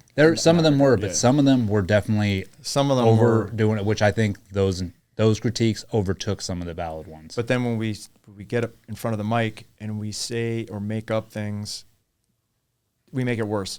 Mm-hmm. It's like, how do you make it worse? I know how to make it worse. That's how you make it worse. And I mean, the director and the deputy director today are better prepared to come out and discuss whatever events. And I think it's because of they're arming them with more information and they're arming them with more the ability to speak. And so in that regards, I do see like some progress in that area. But and there's a lot that you just said, and I'm only like it for like the July 13th. I talked to somebody, and the guy was a SEAL. He was a sniper. He's like, oh, there was a guy in the water tower. So Crooks was on the American Glass Research Company building, and then there was a second shooter up in the water tower. I was like, well, that's not true. He's like, well, it has to be. I was a sniper. I know about these things. And oh, well, then I guess. And I was like, bro, you're killing me right now. Like, you're my friend, right? Like, I'm telling you, there wasn't somebody up there. And you're trying to, like, it was no podcast or anything. Like, it wasn't like anything. It was just me having a conversation with my friend. And he's like, no, I know. Or I was like, almost like slapping the table. And I was like, brother, like, just trust me. Like, the things are like Occam's razor. It's just what it is, right? It's like the easiest like solution is what it is. Yeah. So, but like the speaking part of it and us, there's what you tell the media, what you tell Congress, which you should just tell the truth because you're under oath. And there's also what you tell us as the employees. And I'll say, this was pissed me off. We weren't briefed exactly what went on. So we filled in the gaps as we went, right? We were looking for our scapegoats, and we were looking to point fingers. And people would defend some of the people there that day. And some of them need to be defended because they did all that they could do. But other ones were like, hey, this is the failure that day. We can't let this happen again. Yeah. And a lot of this is on you, right? To have those internal conversations where people, it wasn't he survived and it was perfect. There was a failure, right? Like I'll say that to the end of time. I don't like it. I don't like saying that, but we have to say that, debrief it, after action it, make sure that doesn't happen again, and then talk about the complacency, which is like, I think the number one reason that happened that day, right? Like the complacency, go back. It's like, you didn't fill this hole in, you didn't fill this hole in. He found the hole and went up, right, in firing position. And it's kind of like, he was tenacious as to, he flew drones, he did all this stuff beforehand to try to figure out his best angle of approach. And that's another marker to me when people say it was a conspiracy theory. I was like, if it was a conspiracy theory and you knew exactly where to go, he didn't have to go fly drones and recon the place with a rangefinder. Like, he was looking for holes in the security plan. Okay, like it was an active like reassessment, live time too, after the crowd was there. So these are things that like I'll see, like, because this is the pattern. Like, no, if he knew where to go, he would have just showed up, climbed up there, and went. Like, he was doing his recon the whole time. So, but that passing of information killed me in the beginning because there was none. And we were like, dude, we need to know what's going on too, because if they're asking us and it's like gag order, nobody can say anything. It's like, cool, but we still should know what happened internally. Yeah. So that we're all on the same page. And then it got better. So now they're supposedly better about it, right? Like, I'm not in, so I can't speak, but allegedly if one of these things happen, they're better about briefing the workforce than it was before.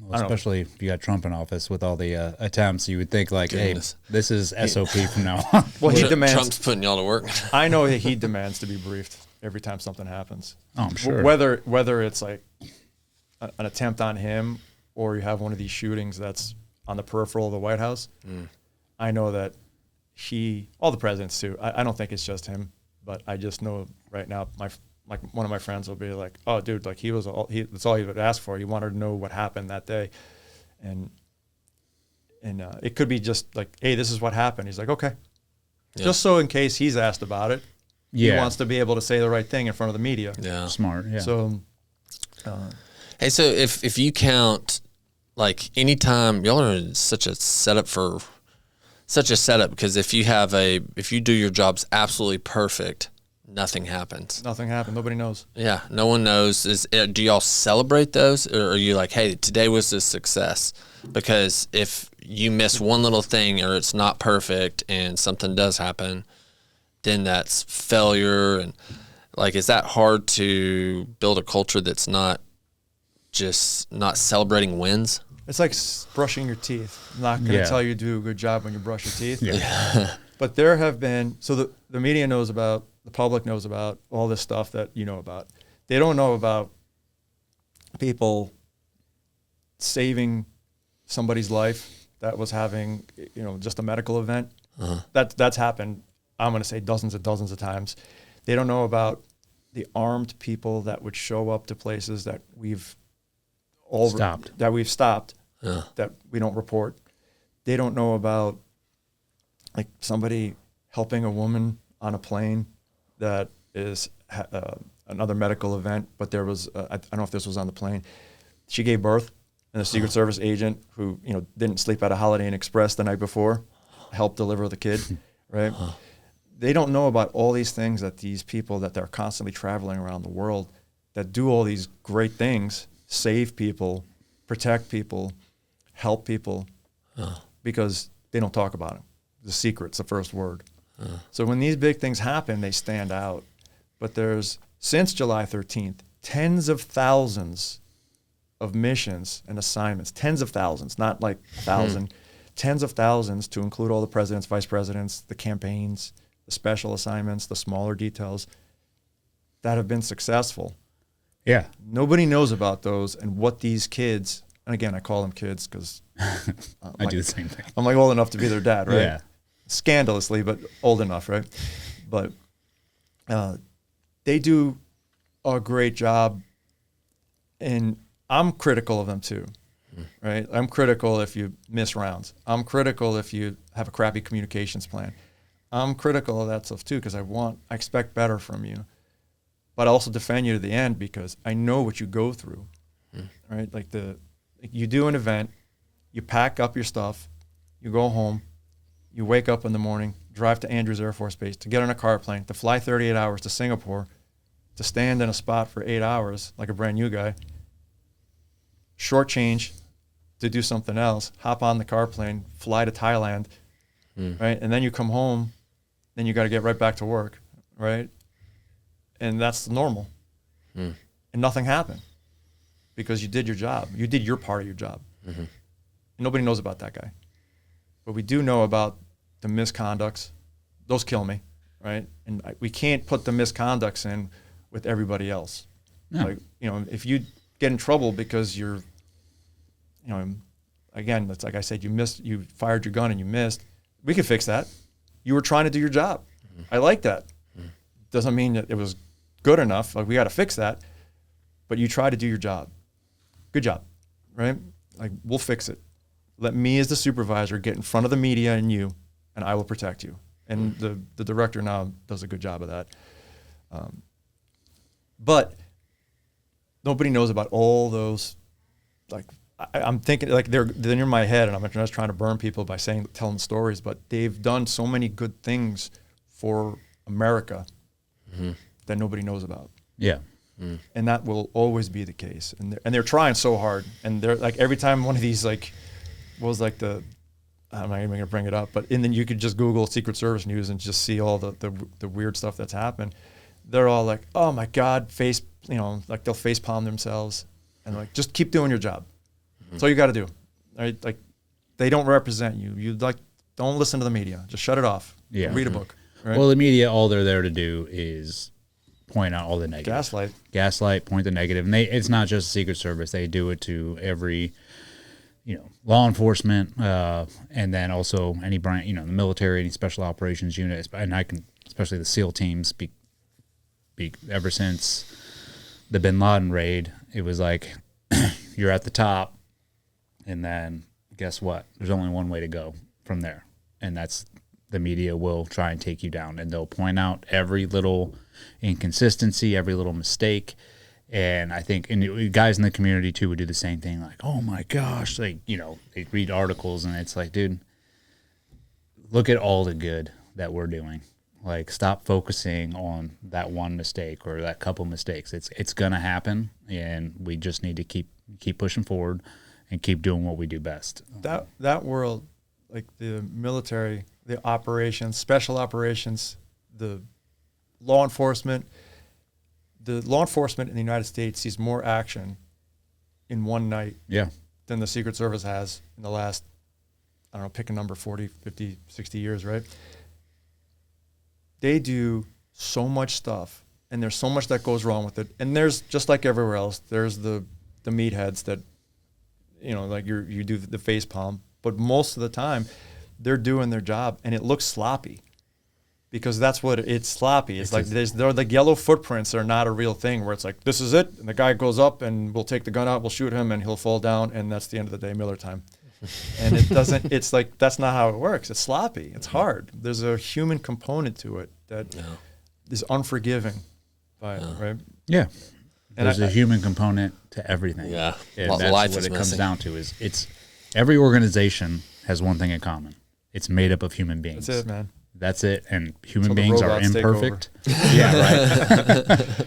And humans are imperfect, and they make mistakes. And I think in most organizations, I would say, yours and the ones that people sign up to serve their country or to serve their communities and to, potentially give their life for it, most of those communities are made up of people who are trying to strive to be better people. Like, but then you do have the outliers in those communities that, yeah, they're gonna make mistakes that are, you know, gonna cost, I guess, a little bit of the reputation of the community they come from. But we've got to such a point, and I think it's with social media, the media, and everything. It's like any little thing that happens, it's like appear perfect. Yeah, it's blown up, and then it's like, see how messed up these people are, and it's like, dude, these people are not. Like, and for us too, like internally, you have to appear perfect.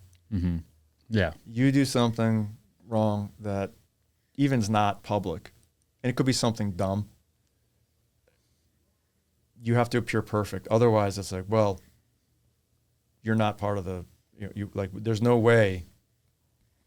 And there's relationships and politics involved, internal politics involved, but it's like, you have to appear perfect. You talked about it in the beginning, and you said like these guys are getting promoted. They're just like status quo, and they'll get their promotions as they go, as long as they keep their mouth shut and go forward. But it causes this complacency where you're not innovating, you're not leading, you're not taking risks. You're not pushing the envelope. You're not pushing the envelope. There's risk. You have to take risks, right? Mm-hmm. Like, I love taking risks. Like calculated risk. Yeah, calculated risk, not gambles, right?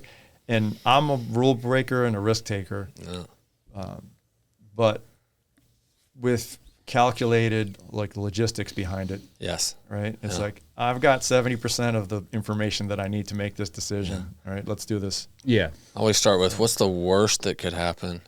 Okay, could I accept that?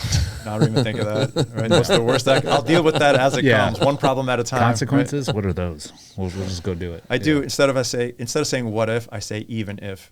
Even if. So even if this happens, we're doing this. So and the guys eat it up. Like they're like, you got that guy that will absorb the heat for everybody behind them. That's like, what you want. That's what you want. And that's why they were able to do their job. So like I say it all the time. Like, you as the leader, going back to like the beginning of the conversation, if you're that heat shield for your guys, right, and you're strong enough where your ego, I don't know how many times I've told the supervisor above me to go eat a bag of satchel of Richards, right? It doesn't help me, but you know what? Until I make a mistake, which I did, all right? At one point, I made a mistake, and they were like exact words were, "I got you now," right? Yep. So, and I was like, "Oh, all right, you got me." Until that happens, it's like, I'm gonna stick with my morals and ethics, and be the person that I'm supposed, like, that I know that I am, right? And not be beholden to anybody, and sleep well at night. And I worry about other stuff. It's like, oh my God, what are they gonna try to do today? But at the same time, that's like the professional. I don't have to. Just like with dealing with the people we protect, like I'm going to be that guy that's like, no, this is the correct thing. Whether you're Democrat or Republican, this is the correct thing. Whether, if it's whatever the politics of it, whatever the policy of it is, this is the correct thing. And then we'll troubleshoot it as we go. What's good for us, not what's good for you, right? So when a supervisor would say, I had a supervisor one time, he's like, John, he's like, I'm going to come with you guys because I want to see a foreign trip and how forestry operates. I'm like, awesome. That's awesome. We'll put you in the operations center, in the JTOC, the Joint Tactical Operations Center. You'll be able to, watch everything, all our movements. You'll see our all the secret stuff that we do. Awesome, right? He's like, well, I'm going to do the Germany visit. All right, today we have sponsor Patriot Pouch. Remember Alex Duncan that was on the show? Yeah. Awesome young man.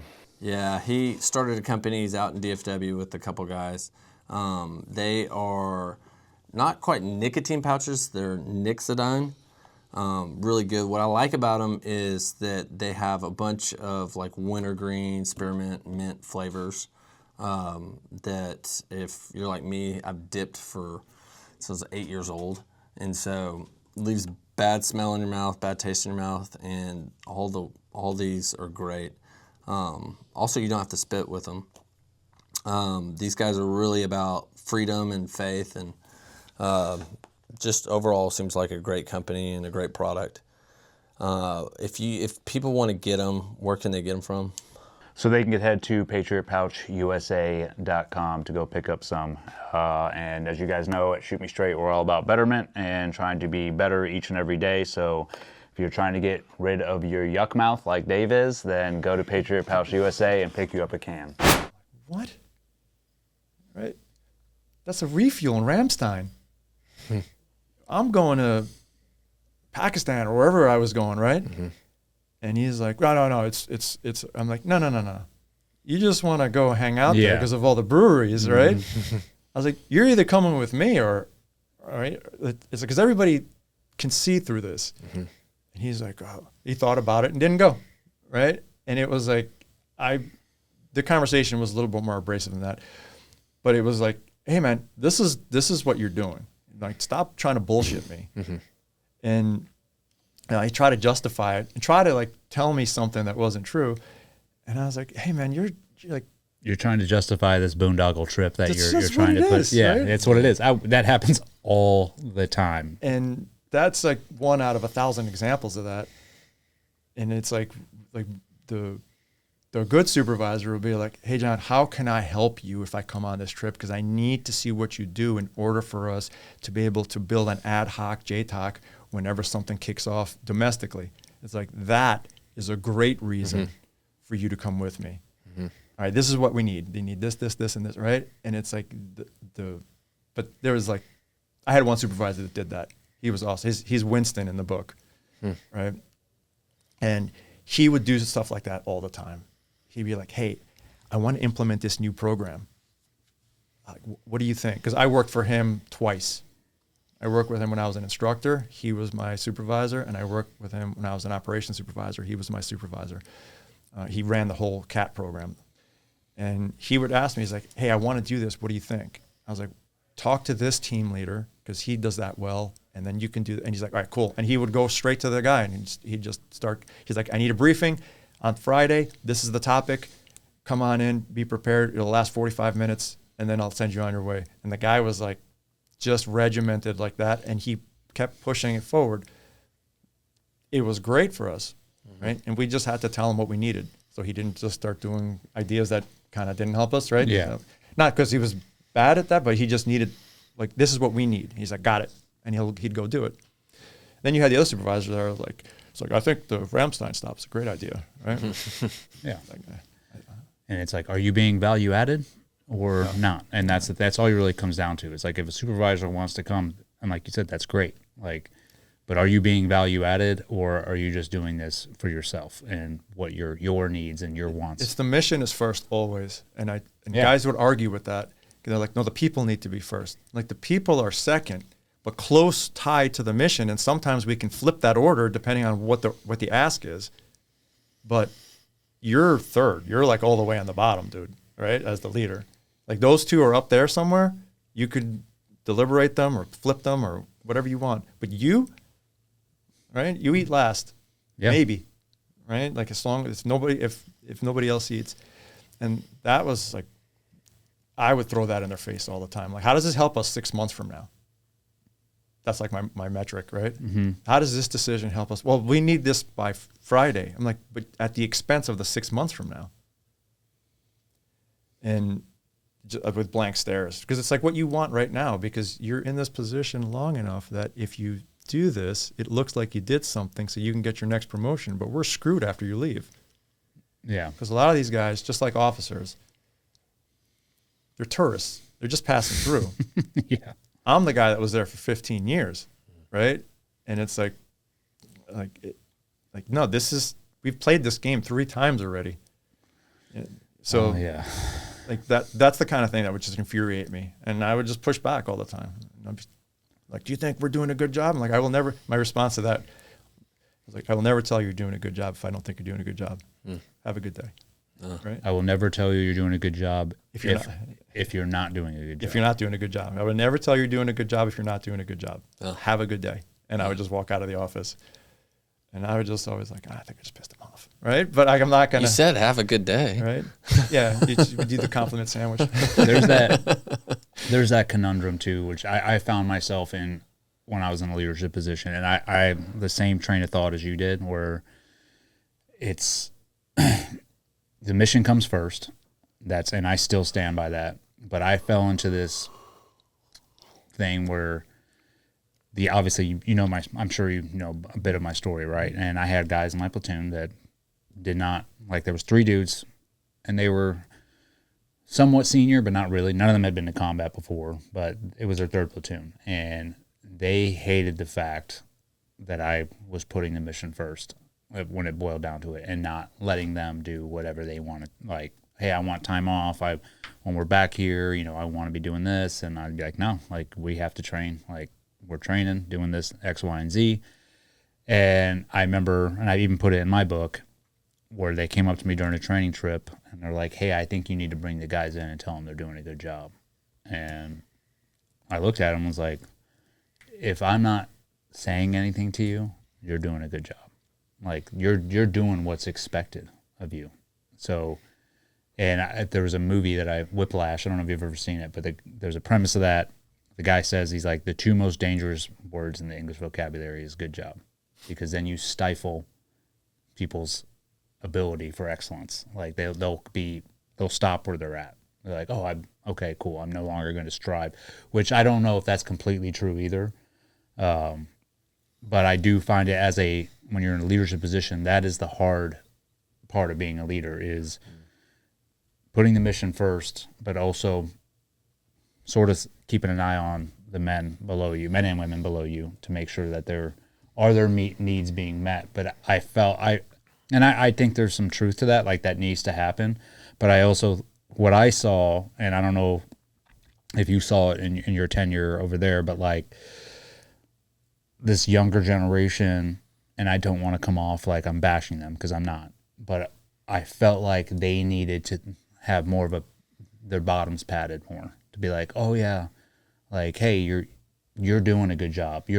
Keep doing it. Keep it up, And I'm like, I was never raised that way in the military at all. It was like, I was raised as, hey, if nobody's saying anything to you, you're doing a good job. If somebody's coming up to you and saying something, then you screwed something up. I think it's like that exact concept, and talking about like the mission first and then the people. Accountability is something that a lot of people don't want to do, because a lot of leaders, they become friends with everybody, and then they just let them kind of slow roll. Mm-hmm. The relationship slow boils into, like, you do whatever you want. And if you come off it as that person that requires accountability, that enforces accountability, but still is nurturing, that's like the sweet spot. Yeah. And you have these relationships with these guys. And when I was a GS-13, GS-14 is a first line supervisor, GS-13 is like journeyman. When I was a GS-13, I could be friends with everybody, because we'd hold each other accountable. It's like, hey man, you're slow today, your run sucks, right? Like, what happened? Like, we'd hold each other accountable. As a supervisor, it's almost like I'm going to be your friend, but it's like big brother, father figure. Yes. And now I can't drink with you the way I used to. I can't, like, and it didn't, like, that's not what it's like. It's not like you get promoted and then you just stand in front of them, the guy that you were hanging out with on Tuesday, now you're his boss. Maybe sometimes, but that's not normal. But like, it's you inherit these kids and you're responsible for their growth, just like if you were a parent. And if you nurture them and hold them accountable in the right way, they become these, on the counter assault team, this unified lethal group of people that will remember these relationships forever. And regardless of the how you held them accountable, as long as you weren't like, every time they did something, you have these bosses where every time somebody does something wrong, they'll roll them under the bus just so that they can, right? It's almost like, I don't want to get in trouble and ingratiate myself at the same time with the people above me. But if a guy had a problem, I'd be like, all right, let me see if I can fix it. Hey man, I'm having a problem with my wife, right? I'm traveling too much, whatever the case might be. So we only have enough guys. It's like, all right, what do you need? It's like, I need time with my wife. Like, all right, this is what you're going to do. You're going to do this for me. You're going to take this trip. I have to fill all these assignments. We're on a leave blackout. I know you want to have leave now. This is what we're going to do. And I did this. You're going to go to the UK. It's some liaison. I told the story. I forgot where, right? You're going to go to the UK and you're going to do this liaison thing for me. It's easy, okay? Take the per diem and buy a ticket for your wife. fly her out there. Let her see what you do and spend time with her.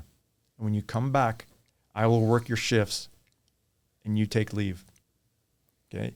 I fill the assignment that I had to fill because I ran out of guys during the leave blackout. And I helped him. He's like, can I do that? I'm like, all those guys are bringing their girlfriends. You can bring your wife, right? Yeah. Because they're going to, and he did, and it turned out to be even like almost like a vacation for them because he's doing his work during the day and at night he's taking her out for dinner and they're going to see whatever it is, in London. And then afterwards I work his shifts. He's away for like 2 weeks or whatever it is. He comes back. Not only are things better, and it was like, hey man, thank you, right? I got work out of him. I worked his shifts. I build rapport with the kid. Mm-hmm. Now he believes in me. And now it's like, there's so much good that came out of that. Instead of me being like, hey, that's your problem. That's a you problem.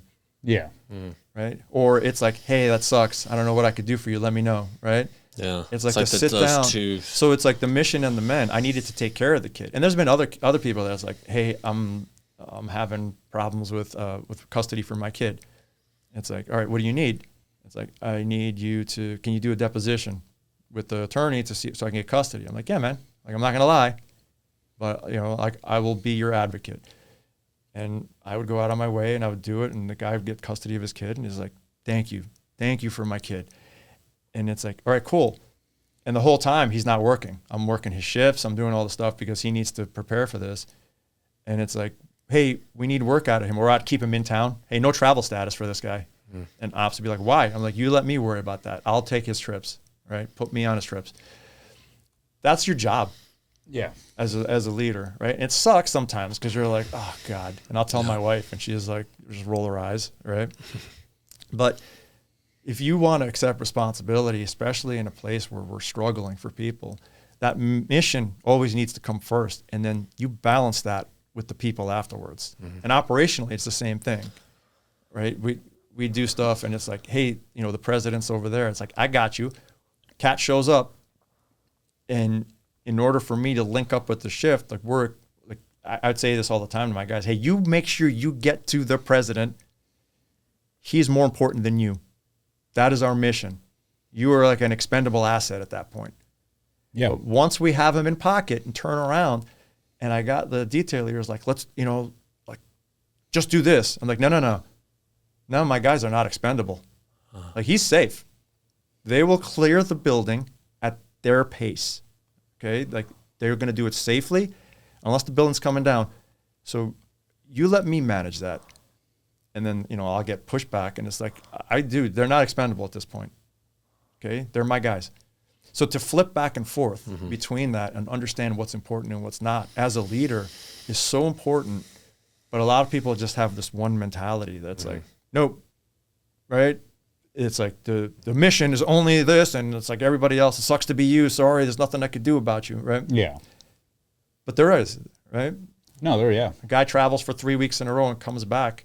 And it's like, oh, well, he can fill this new trip. I'm like, are you crazy? The guy doesn't know what state he's in right now, right? It's like he thinks he's in Nebraska, but he's in, right? It's like he's not working for like 3 days at least, right? And I used to just make up 72-hour rule. I was like, he's off for 72 hours. And they'd be like, can you do that? I'm like, I'll do it, right? It's like, don't worry about it. And then after 72 hours, I'd be like, hey, bro, you got to go now, all right? It's like, mm-hmm. But these are things like to manage everything. And I say this on these platforms so that people can understand how important it is for you to be a leader, that the responsibility that you have. It's not for you to just beat your chest and be like, I'm great, I'm a team leader, I'm awesome. I'm like so cool, right? Yeah. No, it's like, it sucks sometimes. It's lonely. Well, it's the burden of leadership. It's the burden of leadership that you either understand it or you don't, or you drill it into you. Be a good person and everything just falls into place. So. That's awesome. I would say also, like, part of that burden, which I don't know if you experience this too, is you're covering your guys, right, from the top. Like, hey, I'm going to protect you guys as long as you're, doing your job and doing what's expected of you. I will stand in front of the way I think it goes in reverse too, right? where you are also, I don't know if you found this, I found myself in this position too, where the top would be like, hey, you got to do, this has to happen. And then it's like, this is not going to go well, but it has to be put out. But then you're figuring out ways to put it out to the guys so that they're not so pissed off and they're attacking. Now they're like, they don't like the leadership at the top putting stuff down. So you sort of barricade you take some of that heat. We're like, hey, because I'll give you an example. Like if they're like, hey, new standards have changed, whatever, you're about to deploy, guys, and this is this little thing, but like guys got to shave their beards. Like, right there with that. Right. So you come down and you're like, there's two ways I can put this out. I can say, hey guys, the top is saying we have to shave our beards. They're making that call, so it has to be done. Now I'm transferring. The way I'm putting that out, I'm out of the, like, don't blame me. It's at the top. Whereas if you're a good leader and you're supporting you have to support the guys above you as well. You're coming down like, hey guys, new policies come out. I'm saying shave your beards. Like, we are following the policy. This is my call. And so that way they're going to be pissed at you, but at least it's like, and that's part of the burden of leadership. It's like, dude, I'm not here to be your friend. Like, yeah, I'm going to be cool with you and we can be friends, but I also have a responsibility to put out certain things that need to be done. And if you might not agree with them, but it doesn't matter. We had an international incident. It's in the media. And this very thing with the beards specifically. It always comes down to the beards. Yeah, because like the special operations, you're like the redheaded stepchild. Yeah. In Secret Service, Cat is the redhead stepchild. The president's detail is like the upper echelon, and we're just there to support them. That's how we're viewed. And we had this international incident. As soon as it happened, I remember where I was. I was in the shower, and I got a phone call. I stepped out of the shower, and I called the guy back, and they were overseas, and it was like, this guy just got arrested for something.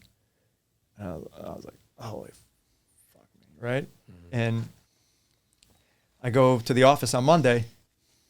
The big boss is furious. He's just like out of control. And I went into the office. I went to the bathroom. He had to go brief headquarters. So he goes to brief headquarters. By the time he came back, I had shaved completely, my baby face, and I rolled my sleeves down. Right? I forgot I was wearing like combat top or whatever I had. I rolled my sleeves down because I always this is how I walked around operations, right? Yeah. Like, because nobody saw me in public. And my supervisor, Winston, sees me, and he's like, "What are you doing?" He's like, he goes, "I haven't seen you clean shaven in years." I'm like, "This is gonna blow up right now. Like, So I walked down to operations, and I was like, "We got to do this. I got to get ahead of this." Yeah. Right. Not because it's like the most important thing, but because everybody's gonna point fingers at us, our unit, and I need you to take away all these stupid things that they're going to be like, this fucking guy has a beard, and like he thinks he's like, he thinks he's in Mosul doing all this stuff, right? It's like, what do you think? We're at the White House. So I would have conversations with everybody and be like, hey, at least for now, this is what we have to do, because he's going to ask it anyway. I know the ball, right? I know he's going to ask it anyway. I was like, do this for me, and this is exactly what you're talking about, right? And I'm like, this is one out of many things. Let me take this dumb thing off our plate, the beards and the tattoos. Cover up, right? Don't give them a reason. Yeah. They have enough reasons right now. Don't give them another one. And everybody's like, why? What's the big deal? Right? Oh, yeah, right? Dude. You're going to get every excuse, every logical, and that's what I mean. Like when we talk about come down, put them out to the guys. Like, this is my call.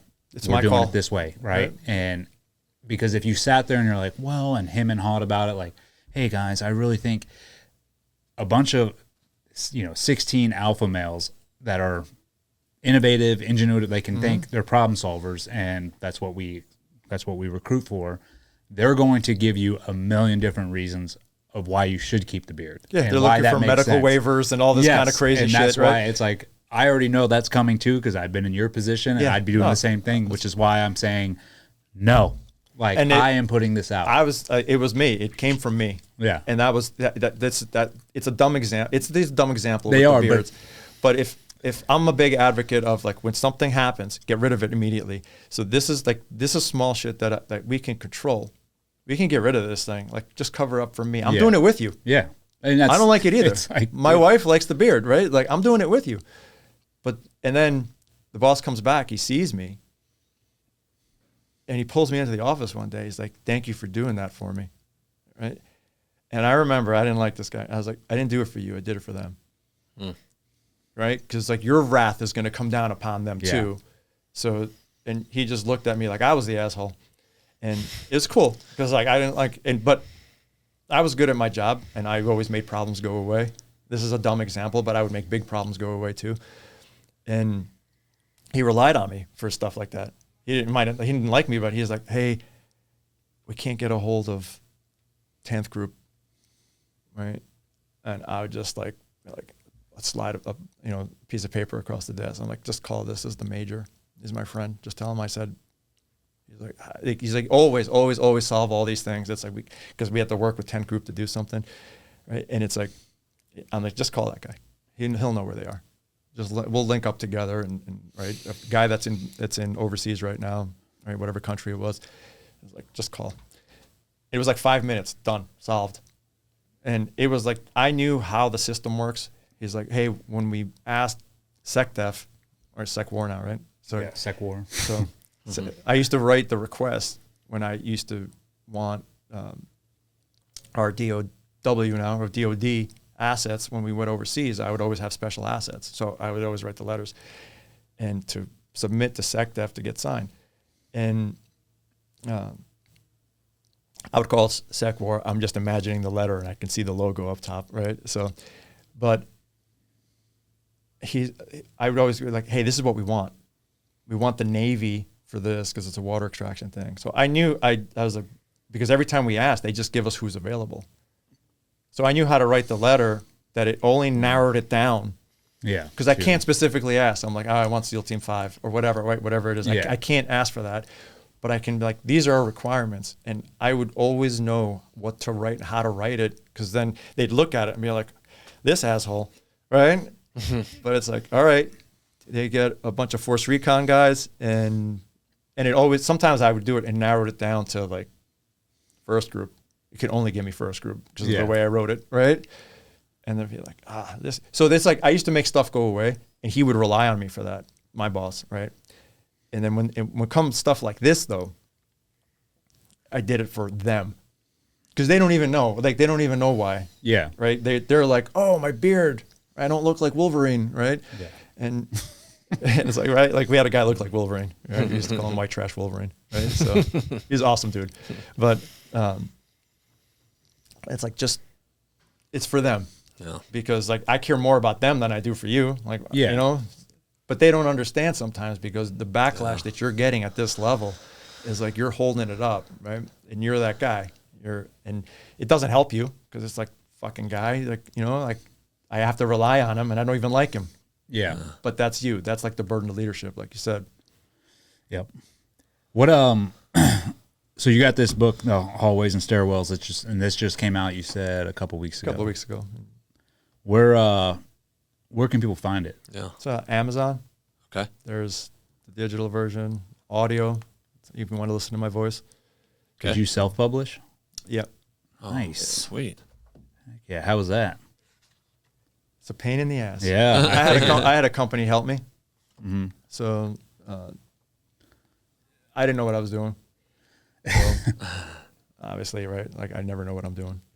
But if there is a second one, it's going to be easier because now at least I know what I'm doing, and that's how it usually works most of the time. But break ground. Yeah, it's on Amazon. If people wanted to get you on their podcast or to reach out to you for like consulting or anything like that, do you do that? I have a consulting company. I do the security stuff's like word of mouth. I've had requests that's like open enrollment stuff. Can you teach this to a bunch of civilians? And I always say no. Right? I'm not going to teach any kind of tactics to civilians for the most part, unless it's like somebody that I know that we're doing it for. Like if we're going to do it for, I have to train their people to do security, but I'm not doing like open enrollment to teach people and stuff. Right. What about like corporate stuff of Yeah, like stuff like leadership? that. Yeah. The leadership stuff, I kind of want to do more, but that's just the requests are usually security related. Yeah. Can you do this vulnerability assessment? Can you train these groups? Can you do that? So that's kind of where. So and I have my website. Instagram is like my main hub for everything. And, Okay. Is that the best way to contact what's your you? handle on Instagram? It's John.Constantine10. Okay. So We'll put all that. We're going to put all that in the links I below. appreciate that. Yeah, for sure. We got a gift for you. Yes. And then, Look at you guys. yeah, we got to give a gift for every guest. I don't know if you've heard of this company called Firecracker Farms. I don't know. Familiar. It's a hot salt. So Okay. this is my buddy. Yeah, it's Alex. Great dude. I actually met him. I trained him years ago, and he was like, "Hey, I'm coming. I'm doing this product," and so we started helping him get the word out about it, and it's really blown up. And I knew it would because I don't know if are you a foodie at all? Oh, yeah. Yeah. Okay. So I mean, this stuff you can put on pretty much everything. I mean, I put it on my steaks, vegetables, but there's people that put it in their coffee, fruit, depending on what you like. You know how your taste buds are. But this one's pineapple. This is definitely my favorite one, Pineapple Express. It's got a little bit of heat, but it's got a little bit of sweetness to it. Not too sweet though, but I think you'll enjoy it. But yeah, give it to. I appreciate it, guys. It comes with so in that little box there's a pusher, and then it comes with a refillable salt packet in there. I'll be licking it on the plane. Nice. Where are you flying back to? The DC area. Okay, that's right. That's right. We talked about that at the beginning. Yeah. Awesome. Thank you so much for coming brother, on. Thank you for coming, man. And if, I appreciate you guys. hopefully and our thank you for listeners your will service check too, out your book. and everything that you've done protecting each president, no matter what side of the aisle they sit on. It's a huge responsibility, and like you said, it's I think a thankless job. Always. Yeah, but that's Yeah. what makes guys like you, just great Americans. Yeah. I appreciate it. Appreciate you, brother. All right. Out. Out.